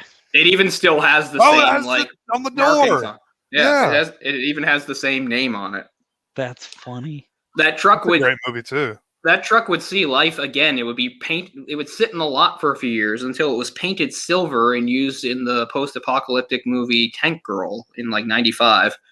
So that truck has gotten around. There's a 9-foot-tall black guy is about to murder your ass. Yeah. There, he did get hit. See, yeah, same truck. Smanky's like, now I'm transporting miners across state lines. I already got a record, yo. But actually, he's not like that at all. He's actually super happy, as you can see. And just like you were saying, here's the he's doing the movie driving too. Just like all truckers drive. Gotta get this 18-wheeler going. She handles like a dream. Yeah, I don't know much about 18-wheelers, but I would imagine they have power steering. Yeah. I mean, it is an old one. He would be flipping that thing. I mean, it is an old, junky-looking truck. Yeah. A lot like the one in Duel. And like Obi-Wan Kenobi, Spanky disappears into the...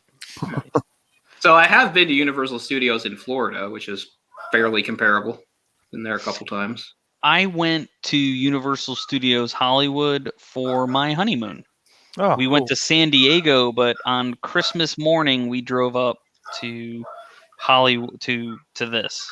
This guy's on a whim. insane. Okay, all the people that they cast for this video are I don't know. Did they just pull random lunatics off the street? Like, watch this guy. Oh my god! Listen to say Ninja Gaiden. Do you know who that guy is? No. He's the guy. I'm pretty sure that's the guy George Costanza fights with over a parking spot in front of Jerry's apartment. Got it. Ninja Gaiden. Hi is all I'll ever remember. Now, apparently, they had to do a lot of set dressing for this because originally it was really shitty and underwhelming. And they had to add a whole bunch of stuff like last minute, basically, so it would actually look like something. Because originally it was like supposed to look like a spaceship or something. I don't know. But the announcer is the king of the lunatics. This guy. Yeah. Like, where do you even find a guy like this? This guy. I can't even. And there's Lucas kicking ass and taking names. There he is. God, look at his hair. It's perfect. I know. Here's where Tobey Maguire is, by the way. He wasn't at the other place. Okay, he comes in. I knew he was one of the kids with Lucas. I guess it was a little later. That makes sense because none of them look like him except for possibly the one on the end, and I couldn't really tell. Yeah. So we'll keep an eye out for Tobey Maguire. His first on-screen appearance, uncredited. It's interesting that both he and Elijah Wood, their first on-screen appearances are as uncredited kids who are with another kid in an arcade. Who was Elijah Wood? That was in Back to the Future Part 2, in one of the future scenes, where he goes and he's showing the kids like how to play the old 80s style game. He's one of the kids he's showing it to. Mm-hmm. When he goes into like the 80s cafe or whatever in 2010. He's like, how'd you get so good? He's like, oh yeah. I thought he's one of the kids who's like, it's like a baby toy. Yeah, I don't know if he has a line or not, but he's there. I'm not sure he's the one who says it. I think it's his friend who has that line, but yeah, that's who he is. This must be sponsored by Vision Skateboards also, because they're in every fucking scene. I mean, if it's people not aren't even using them, they just carry them around. Yeah. Like nobody actually uses them. But I mean, all the clothes are, Vision Skateboard stuff. How does Jimmy even get to play if it's the final elimination round? What's interesting about this part is this is 89, so it's a really 80s movie. Paying attention. But Armageddon is really 90s. Like, this, to me, really is foreshadowing for a lot of the way kids stuff looked in the 90s. We talked about this before, including when we did our stupid thing on Double Dragon. There's a really big part of movies, and you saw it in the Ninja Turtles movie too, where it'd be like hangouts for kids were always these amazing, huge open spaces that had like everything kids would want in them, like a half pipe and arcade machines and all this shit. Like every movie that had it doesn't exist in real life, but it existed in movies, and it just made you so much as a kid want to go to that place. It's like, yes, I want to go there. In the case of Double Dragon, it's the headquarters of that weird like freedom fighting street gang or whatever they get. Did you say Ninja Turtles yet? Yeah, as I said, in Ninja Turtles, that's where like the Foot Clan guys are hanging out. Smoke cigarettes. Yeah, that's cool. That was exactly. But they're always like these like big like open spaces that have all this stuff thrown into them. Let's go steal radios and smoke cigarettes. I feel like this video Armageddon set is almost like foreshadowing for those types of spaces later on in some of those 90s movies. Man, I love this guy. He's so good. I miss the clothes and the colors. Bright neon. Neon. I mean, I used to wear like non-matching socks. I'd have like a lime green sock and a pink sock. Oh, that's cool. I'm bringing it back, man. Lime green, peach, hot pink. And actually, I bought a lot of this stuff when I was in Florida. The girl that was next to Jimmy when they were kind of playing the game, she looked a lot like Topanga. She had Topanga hair anyway. I saw the hair for sure. Oh, I love Topanga so much. She's like top 5 90s crushes. She's still really attractive, by the way. I went to school with a girl that looked a bit like her. And in some ways reminded me of her. But she was also annoying. Smackaroos. He had to unbutton his collar for this? Yeah. Oh God, yes, he's on a lot of coke. Yeah. I like how he's not dressed in any specific way either. He's not like dressed like a game show host or anything. He's just kind of wearing normal clothes. I've But never heard that crazy. expression before. I'm gonna brain you out. You ever heard Yeah. an expression like that? No. Early in the movie, when he says like when they first meet her, and they say like Jimmy's got these mad skills, she says you're warped, which I mean maybe people say. I think they're trying to start a trend. It's like people say warp in video games, so. I mean, I do miss King Koopa. I mean, I definitely miss some of the slang I grew up with, but the main thing I've said before is like wicked. I used to say wicked a lot, but not the way like some asshole from Boston says it. I didn't use it as an adjective. Or I did, but I didn't use it before things. I didn't say that was wicked awesome. I would just say it was wicked. Wicked hard. Yeah, like that. I wouldn't say it was wicked something. I would just say it was wicked. Wicked was like awesome on its own. Wicked awesome was like a double, Oh, bitch. Somebody said bitch? Yeah, you just said I've had a bitch of a time. Nice. Oh, that's him. There's Tobey Maguire. Yay! In the pink Look shirt. at that hair. He's got Fantastic. those doughy eyes. He's always had those doughy eyes. That's beautiful. It's another thing he has common with Elijah Wood. What? Elijah Wood wins though. Elijah Wood's eyes are dazzling. If you're somehow not aware of this, Shit! That's Tobey Maguire. Yeah. I He grew would into those kill. ears, didn't he? I would kill to have eyes like Elijah Wood. His eyes are like deep blue pools of. Oh, they're incredible. I remember like when people got a really good look at them in the Lord of the Rings movies. People thought they were like digitally enhanced. They are not. Yeah. His eyes are like that in every movie. It's incredible.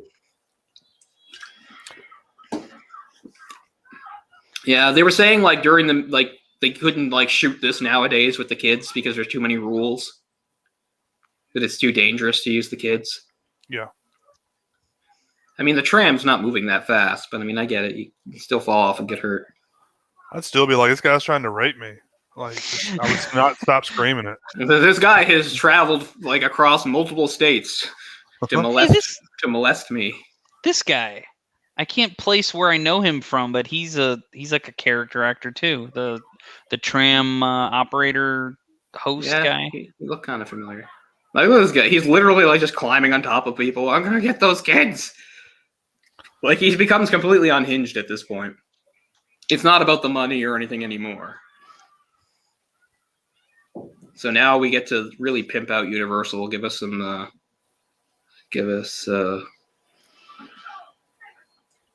bastard. Wow, they said bastard too. They're really going for it with the soft cursing. I love it. Uh-huh. Let's see, where would we know this guy from?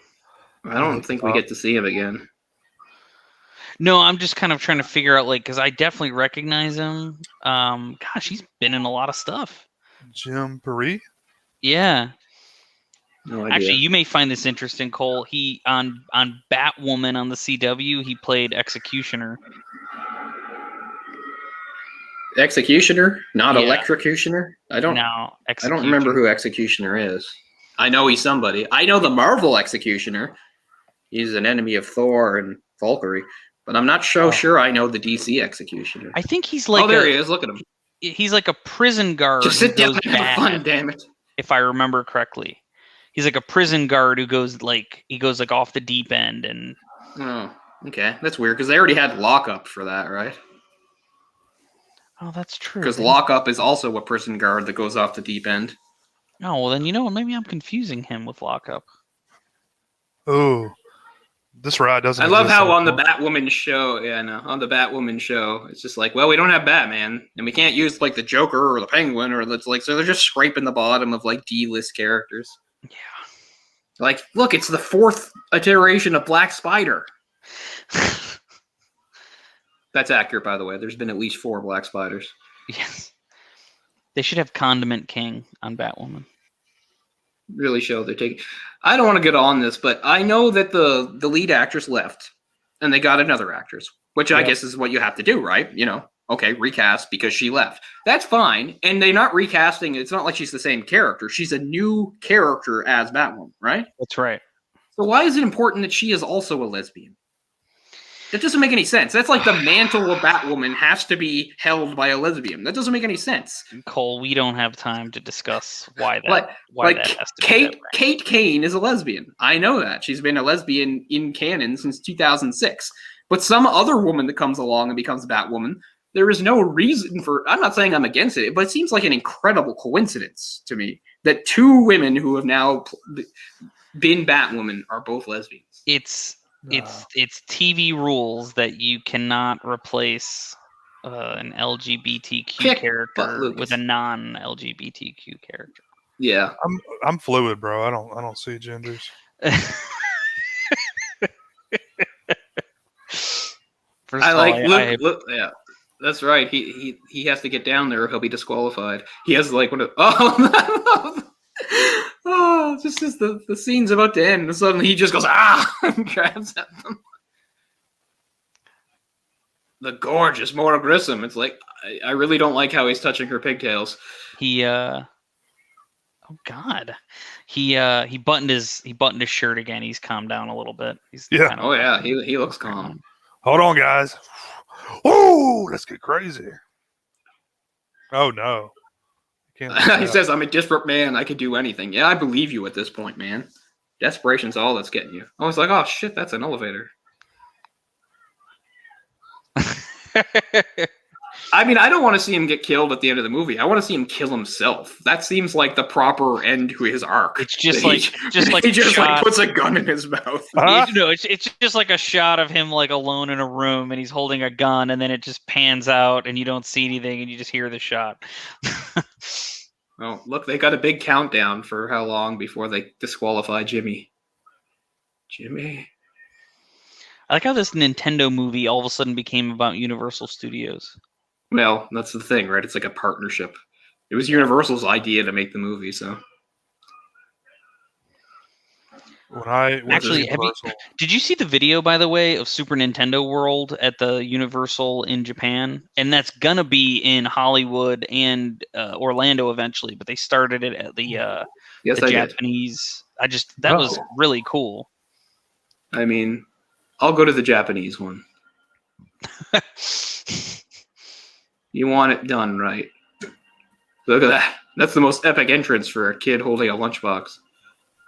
Lucas is like, damn it, my nemesis. No, Jimmy. Look at the look of intensity. I mean, you got to give them credit to the actors they got for this. They didn't just blow this off. And Lucas didn't really do anything else. This guy, I mean, last thing he did was an episode of Law and Order in like '96. Because there just weren't roles that could handle him. I was gonna say he looks really familiar to me, and I was trying to figure out how I knew him, and yeah, I think that's it. So of course this is the hook for the movie. It's the North American release of Super Mario Brothers. It had already been out in Japan for like a year, and various American publications had already reviewed it, like Electronic Gaming Monthly, but still a big deal. Now here's where it contradicts itself, because it says it's supposed to go by points, but it's clearly not going by points. It's going by advancement. And they're going to show like Jimmy's score rocketing, which doesn't make any sense. Because as I pointed out, using the whistle is actually a waste of time and not letting him get points. But anyway, with that out of the way, Armageddon. They got 10 minutes, and it's 10. And I give it credit. It's 10 minutes of intense craziness where the announcer never shuts up and the crowd never stops giving it. I mean, that's the point, right? But First of all, just watching the kids play too, they're not even playing well. They're just like meandering around the level. Yeah. And I like how she's screaming like all these instructions that she probably shouldn't be able to know. Or that if Jimmy is so great, of course he knows. Like a star? Yeah, you should use a star if you see a star. Thanks for telling me, genius coach. I think of George Costanza watching a kid play Frogger. He's like, eat the fly, eat it. I love Frogger. I never played Frogger in the arcade, but I owned it on floppy disk. I used to play it on my Commodore 64. Oh, and Jimmy's mom begins to realize how special he is. I mean, this poor guy, like, this is the highlight of his life. What's he supposed to go back to when this is over? Like, I guess more. Look, he's already died and starting again. Which again, if you're doing points, is not necessarily a bad thing. But if you're doing advancement, is bad. So Jimmy's So like, is that the birth mom there? I The- think so. Jimmy's Or is mom? she? I Oh, thought is she that here? was his mom. Yeah, she's that's a seeing him play. stepdaughter. Oh yeah, I forgot. She looks like she could care less about even being there. She cares about her severely emotionally damaged son. I mean, the Not all stepdad these. seems to care more about him. It is his real dad. Wait, hold on. That's the real dad there of Jimmy? Oh no, you mean there? Okay, no, I was gonna say Beau Bridges is his dad. Well, they're both there. Yeah, they're both there together. Oh, okay, I forgot about that. Jimmy, Beau Bridges and the other guy. Okay, nobody plays like that either. It's lunatic smiling girl.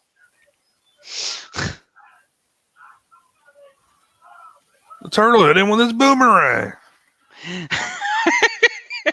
See, the thrill. See, they finished three. They finished the third stage the normal way, but Jimmy somehow, with his crazy savant powers, after getting killed again, realizes that you can somehow, if you duck on the white thing, you can go behind and get the whistle.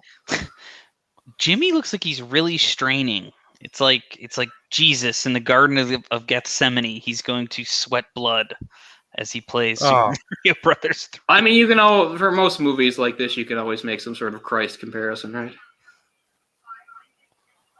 Yeah, what are the points? What the hell are they talking about? It's obviously advancement. I know, but he doesn't do it there. Okay, he just gets the one whistle in the castle stage. They say World 2, but it's not World 2. It's Level 2. They're in World 1. Is the ponytail girl like a prototype of Amy Farrah Fowler? Is that what she's supposed to be? Now she's Nerd Girl, so sure. Yeah. I mean, at least they were accurate. They weren't going to have like some really cute, attractive girl. They're like, nah, that's not going to be the one that makes the finals in Nintendo Armageddon. Yeah, I'm sure they exist. Oh, they exist, but I'm just saying. Hey, there's hot girls that like comic books too, but none around where I live. Yeah, I've never met that. Like this, how does he know how to fly up to get the warp whistle? These are things we all know, but how does he know? This is the first time the game's ever been shown. Use it. I like how she's screaming at him to use it. Like, of course he's going to use it. What the fuck did you think? He's just going to collect it and not do anything with it? But again, warping is not actually giving you points. See, it's a warp zone access. Look at his points skyrocket. That's not how the game works. You don't get points for accessing a warp zone. All he's doing is wasting time. And they had a special graphic for it too, by the way. Yeah. If you want to be getting points, you want to be in a level doing stuff. Not to defend the script here, but you know, we could say theoretically she could have talked to that Nintendo guy about Mario 3, right? Just thinking that actually. That like maybe she got some of that. That's how she knows, is because they were going. If you remember, she had like a notebook out and they were going like game by game. The only thing is that it hasn't been officially released yet, though. I don't know if they're allowed to give out that information. That's right. This is this is supposed to be like the launch, the release of it. Yeah, like it's not in stores yet or anything. Did it coincide with the release of this movie? Yeah, the whole point was the game was supposed to come out fairly quickly afterwards, but there was some sort of thing going on. There was a delay. That's why. This and Zelda 2 Zelda 2 The Avenger Link both got delayed. And that's why Nintendo decided, okay, we'll do this movie that Universal's proposed because we can use it to promote this game. It was supposed to come out like months before this, but there was some sort of reason for a delay, something to do with ROM, I don't know. What, the Tanuki suit was broken, or like I don't understand what the delay would be. A shortage of ROM chips. Oh, okay. Oh, really? And the preparation of a version of Super Mario Bros. 2 for the West delayed several Nintendo's game releases in North America. The delayed products included Mario Bros. 3 and Zelda 2: The Avenger Link. The delay presented Nintendo with an opportunity to promote the game in a feature film. So there you go. Oh, okay. That's pretty interesting, actually.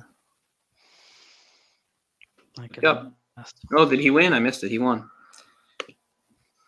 Which is also like what, $50,000? Not bad. Yeah, I'm sure his mom loves him now. Yeah. You're still going in a home, but it's gonna be a better one. I can't. Every time I look at you, I see your dead sister. But thanks for the money. And they got that truck put back together pretty quickly.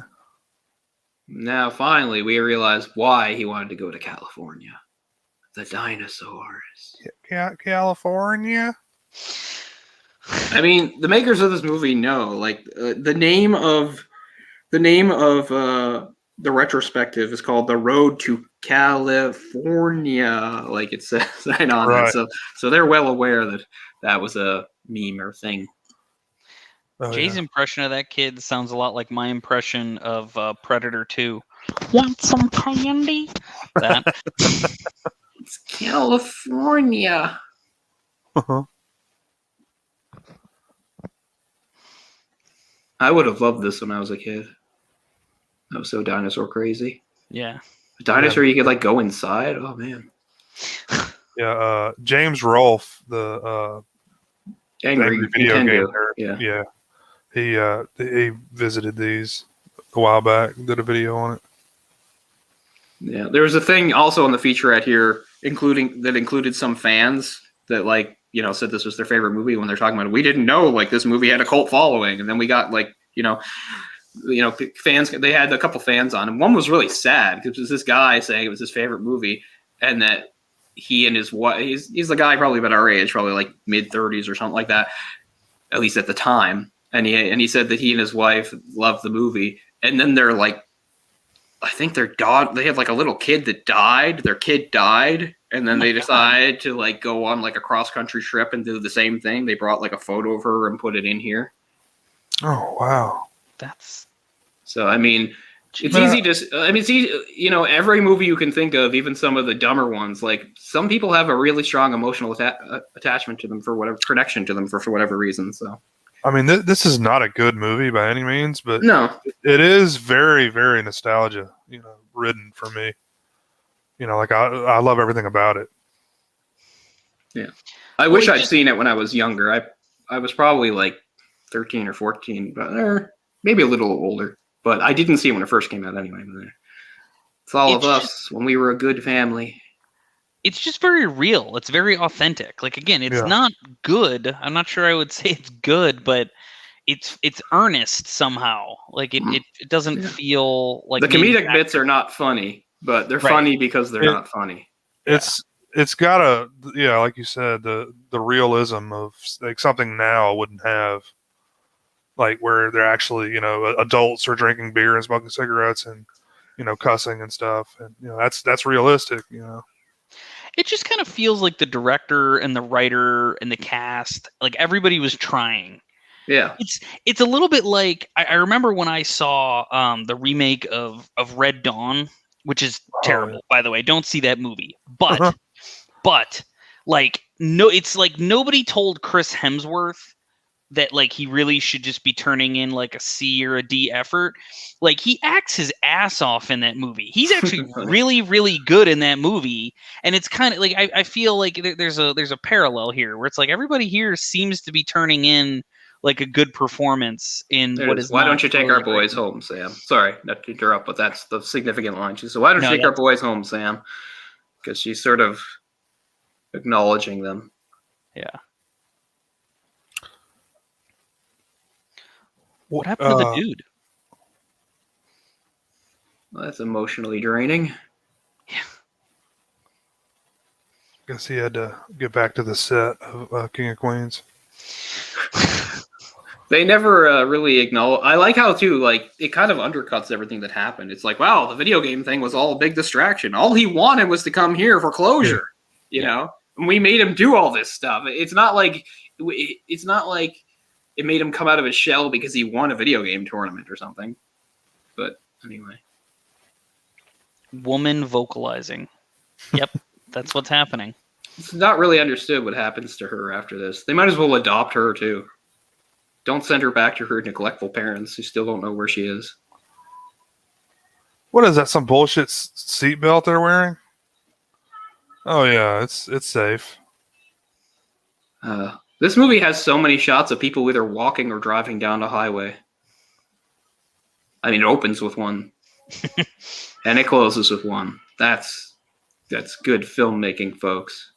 Luke Edwards as Jimmy. Seeing him as an adult is jarring. Oh, yeah, shit. he's pretty intense looking. I'm going to look him up right now. Like I said, I just finished watching the featurette stuff again, and he's in it. And Fred Savage is only in it like his voice, like he's not actually on camera. Oh, I'm thinking, what are you so busy with there, Fred? oh, was he the main kid in Little Big League? Okay. Never saw it. You ever saw Little Big League? Isn't that the one where the kid's arm gets Yeah. like you can throw like a fastball? Okay. No, Yeah, he's the main guy in that. I didn't realize that was him. I've seen various baseball movies, just not that one. Mom, I want to break my arm because when it gets better, I'll be like really good at baseball. That doesn't make sense. Yeah, that was like the plot of the movie. Yeah. Is that the one where like the kid like literally has like a crazy fastball and gets signed by a professional team? He like falls, or I forget exactly how it happens, but he falls and I don't think he actually breaks his arm. It's like he lands on his arm in such a way, like dislocates it, and when they like put it back in, it's like he becomes a bionic arm. Basically, it's like he shoots this like 150 mile an hour. Oh, okay. So it wasn't his plan. Okay, Jay was saying kids imitating the movie. No, I mean, me telling my mom that's what I would do. If I break it, it'll heal, then it'll be better. And yeah, I'll be good at baseball now. Lots of good sports logic there. Mm-hmm. Right, so that's The Wizard, 1989. Yeah, I think this is like the most I've actually talked about a movie in a commentary I've ever done. Usually we go off the rails and talk about other stuff, but we were pretty on topic. I mean, there's a lot of interesting things to talk about, I think. As we said, it's not a great movie. It's not a classic, but it's something. It's significant. I'm glad I own it. And I'm glad we finally got to do it. It evokes a lot of feelings. Like we said, it's going to affect you differently depending upon your age. Jimmy's lunchbox is right here. Nice. But I mean, it's interesting because nowadays we live in a world where video games, of course, are taken more seriously. They're more popular. It's a huge industry, and yet there aren't really movies really about them still. There's documentaries and stuff.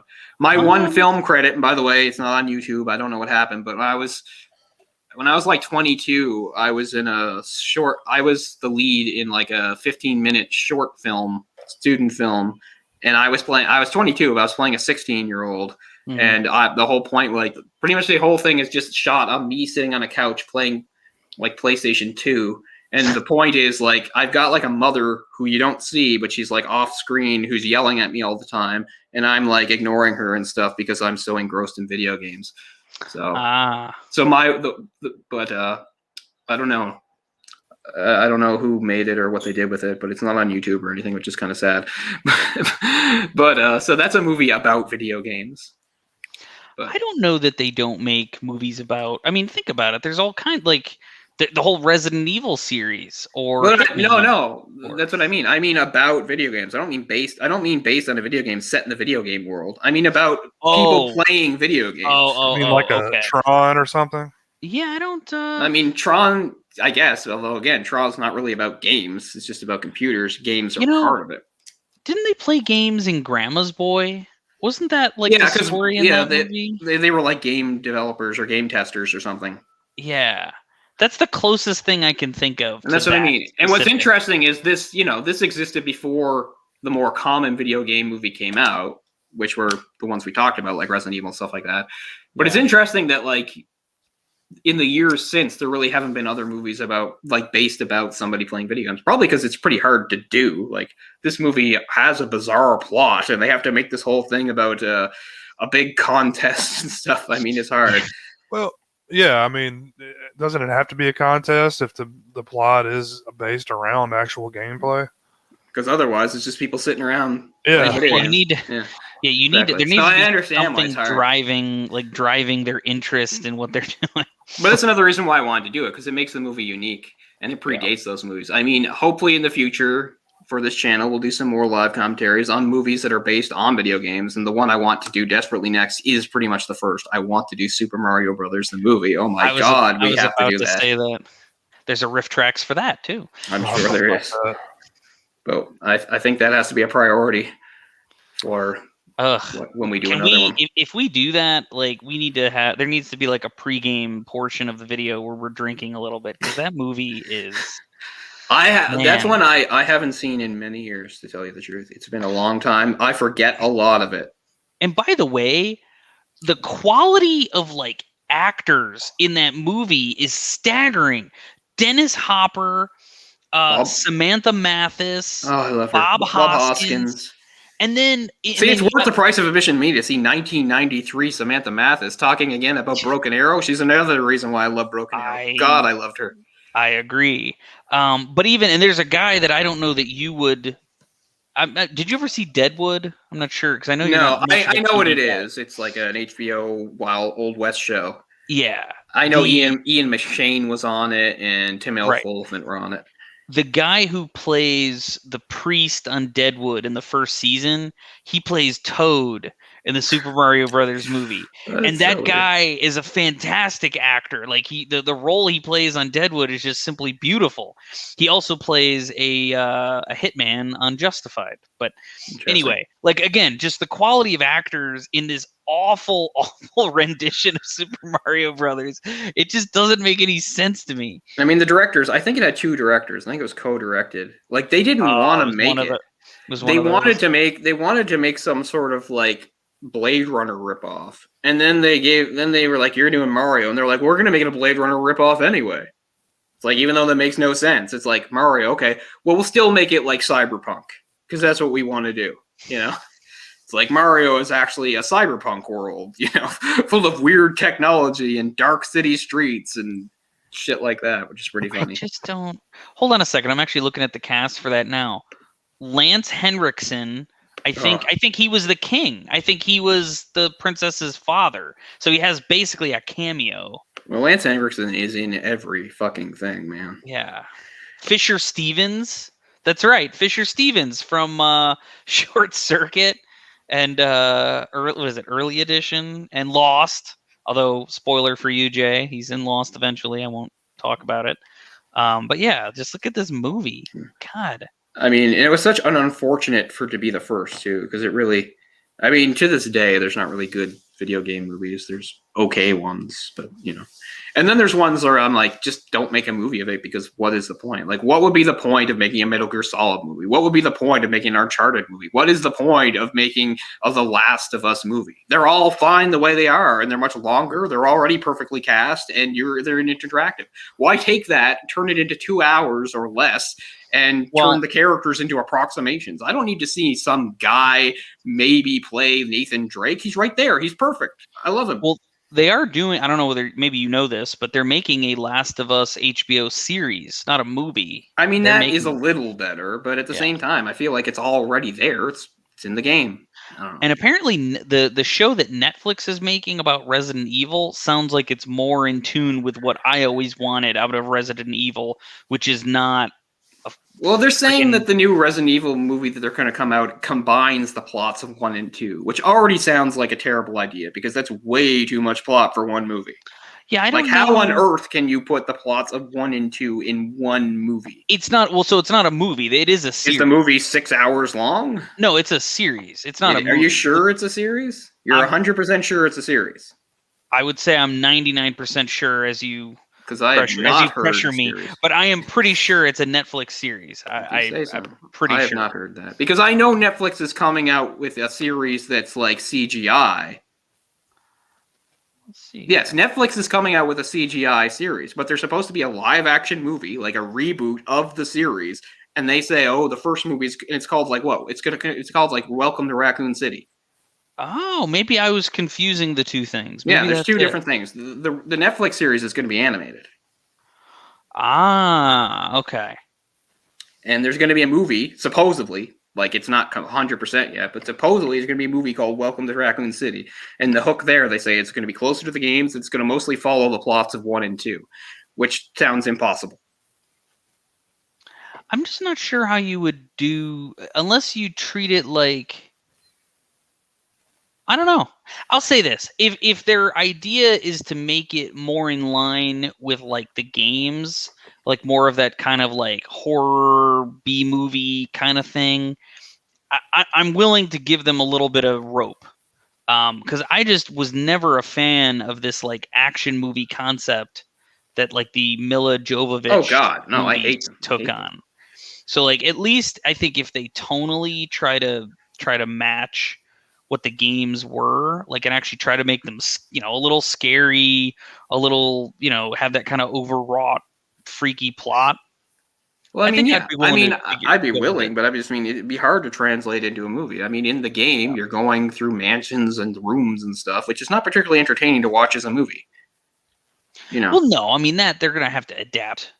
I'm just wondering how you do that. Like, I love the idea of, we said, making it more horror and stuff, and instead of like actiony, it's more almost detective-like. It's uncovering the plot. Like, what happened here?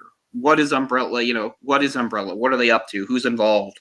Like, all that stuff appeals to me, but I just don't know how they translate that into a movie or show or whatever. Yeah. Because I like the investigative part of it a lot. I like the idea of like STARS members or whoever getting involved and slowly coming upon documents and finding stuff. But again, that's hard to do like in a show or a movie. Like, I don't know. I'm not saying it's impossible. All I'm saying is, they are two separate things. There's going to be a Netflix series, and they're supposedly, it's not, again, maybe 100% greenlit, but there's in the works a tentative movie called Welcome to Raccoon City. Well, it's weird because one of the things I found as I was trying to find like some of the articles I've seen, the first episode of the series is called Welcome to Raccoon City. That is a little confusing. Yes, so I'm wondering. I need to clear this. I need to figure out again. I'm not going to do this live on the show here, but I need to disambiguate some of this stuff because there's also Netflix also has a like an in-game universe movie that like that just came out. Yeah, like with Leon and Claire. Yeah. Which I kind of wanted to give that a watch. I like, I kind of like because they've made other CGI or the last one wasn't very good, like but it was okay. Yeah, the last one takes place at like an airport or something. It's hard to remember. I only watched it the once. Oh, okay. Leon's like the main guy in that, I think. I mean, I love Leon. But anyway, we won't get into Resident Evil talk. I played the demo for the 8th one. Not my thing. It's basically, the same type of deal as 7. It's first person, and it's like 4 as far as setting goes. Weird, scary, backwards European village. Yeah, I'm sure that'll appeal to a lot of people. It's not me. It doesn't feel like Resident Evil to me. So I will not be taking part in that. Yeah, you told me about it, and I skipped it. Typical sort of demo too, like not enough ammo to get anything done. By the time I found ammo, I was already half dead and had killed everything. And then I just ran out of time. No, just so we're all clear. Yeah, so Cole is right. It is and in fact, it looks like it's supposed to be coming out Labor Day weekend. So September. It's called Resident Evil: Welcome to Raccoon City. Oh, then it's much further along than I thought. I thought it was like in the early developmental stage as well. And now that now I remember why I was excited about this. Neil McDonough is in it, and that's from Justified. Jay, he's the God, why can't I think of his name? He's Robert Quarles. That's who Neil McDonough is, the actor. And I'm pretty sure in Resident Evil, he's going to be Wesker. Is that cool? I will watch that guy as Wesker. That's a good Wesker? Okay, that's a very good Wesker. He's just a really good... he's like a very sort of smarmy, but like threatening. Like he has this sort of right. He's got the right Wesker personality. He's also just a great actor. And Kaya Scodelario, who I think was in the most recent Pirates of the Caribbean movie, I think is going to be Claire. I think Robbie Amell is going to be Leon. Robbie Amell being the brother of what's his face? I can't think of his name. Green Arrow, but he was also in the Arrowverse too as a different character. Hannah John Kamen is in it. I'm not sure who she is. I don't know enough actors, so like if somebody said cast Leon, I wouldn't know what to do, so because I know there probably are actors that could play him, but I don't watch enough TV, I guess, to know the actors. But anyway, we're going to wrap up so this doesn't drag on. But I'll just say one more thing that I've said many times about Resident Evil that drives me nuts. About the movies they've already done, Paul Anderson or what they are. Like the first movie, it's basically Umbrella makes zombies and there's a mansion for 2 seconds. And then everything's completely different, completely made up characters. Mila Jovovich, stars aren't even mentioned, and I don't like that, but I can still kind of get something out of the movie. Plus, I always loved Michelle Rodriguez back in the day. Anyway, but then the second one comes out, and then they really start pissing me off because they're like, we're just going to pick and choose and grab parts of the series and toss them in. It's like, there's Jill Valentine, and she looks great. She looks like her, but she's just a secondary character and not really that important. And it's just like, now there are stars, but we're just going to show them getting murdered. It's like they're the best of the best, and then just shows them all get murdered. Oh, okay. And Jill apparently isn't one of them. She's just a cop. I don't know. And then they're just like, put him in the Nemesis program. It's like, oh, there's gonna be Nemesis. Okay, I hate stuff like that. And in one of them, I think it's Extinction. There's a whole part where like our hero Alice winds up in some weird underground bunker, and suddenly Wesker is there, and he looks like Wesker should look. He's like this tall, intimidating guy with sunglasses, and then he's just like Claire and Chris Redfield, and suddenly they're there out of nowhere, and it's like there's all this history between them. It's like, this was not in the movies at all. Why are you just tossing it in at the last? Like, I hate that more than anything. I would just rather, follow Alice in her ridiculous adventures and make everything different. Don't take little pieces of it and put little bits of it, and that bothers me more than anything. And they do that in other movies and things too, but in Resident Evil, it's right up there. I'd be like, just don't put Chris in it at all. Just leave him out entirely. Don't make him some second, not even second tier character, some last minute guy you throw in and say, oh, look, the Redfields exist. Oh, look, he has like a big rivalry with Wesker, just like in the games, except we've seen none of it. And it's not actually going to matter because it's still the Alice show while she flips around and does her gun fu. And anyway, I'm going to shut up now. But I mean, that's what I'll say. That's why I can't like the Resident Evil movies. If they just stayed in their lane and did their own stupid shit, I'd be like, fine. But that they drag actual pieces of canon into it and sometimes even go out of the way to make it look right. Like Jill looked like Jill. Wesker looked like Wesker, I mean, that is more insulting. I prefer them just to get it all wrong. I hate it when they get little things right. And then it's the same thing in like comic book movies and stuff like that. Like I hate X-Men 3 so much. Oh my Lord, I hate X-Men 3. Like a lot of people do. But casting like Fraser as Beast is a stroke of fucking genius. Yes, agreed. I always thought like, man, that's such amazing casting. It's such a terrible movie. But not to get too far off from Resident Evil. To your point about the details, then Alien Page was a great Kitty Pryde, But wasted. Even regarding details, like they eventually even pull in like the controlled Jill Valentine from Resident Evil 5. Spoiler alert.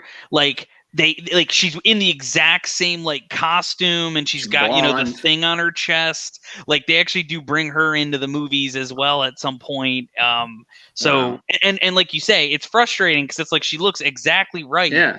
But it's sort of like she's in this cockamamie plot about who knows what. Yeah. So you just leave her alone. I'd rather that. But anyway, we'll wrap up. Thank you so much for being with us for this Wizard. This was a long time in the coming. We planned this a long time ago, but it's always hard getting stuff together. But we're glad you finally done it. It was a lot of fun. Probably even more fun than I thought it would be. As Jay said, like we didn't have to go off topic too much because it is an interesting movie. There's a lot of cool things to talk about. It's an enjoyable movie. It's not a great movie, but you can definitely get something out of it. Especially fun to watch with friends like this, which is good.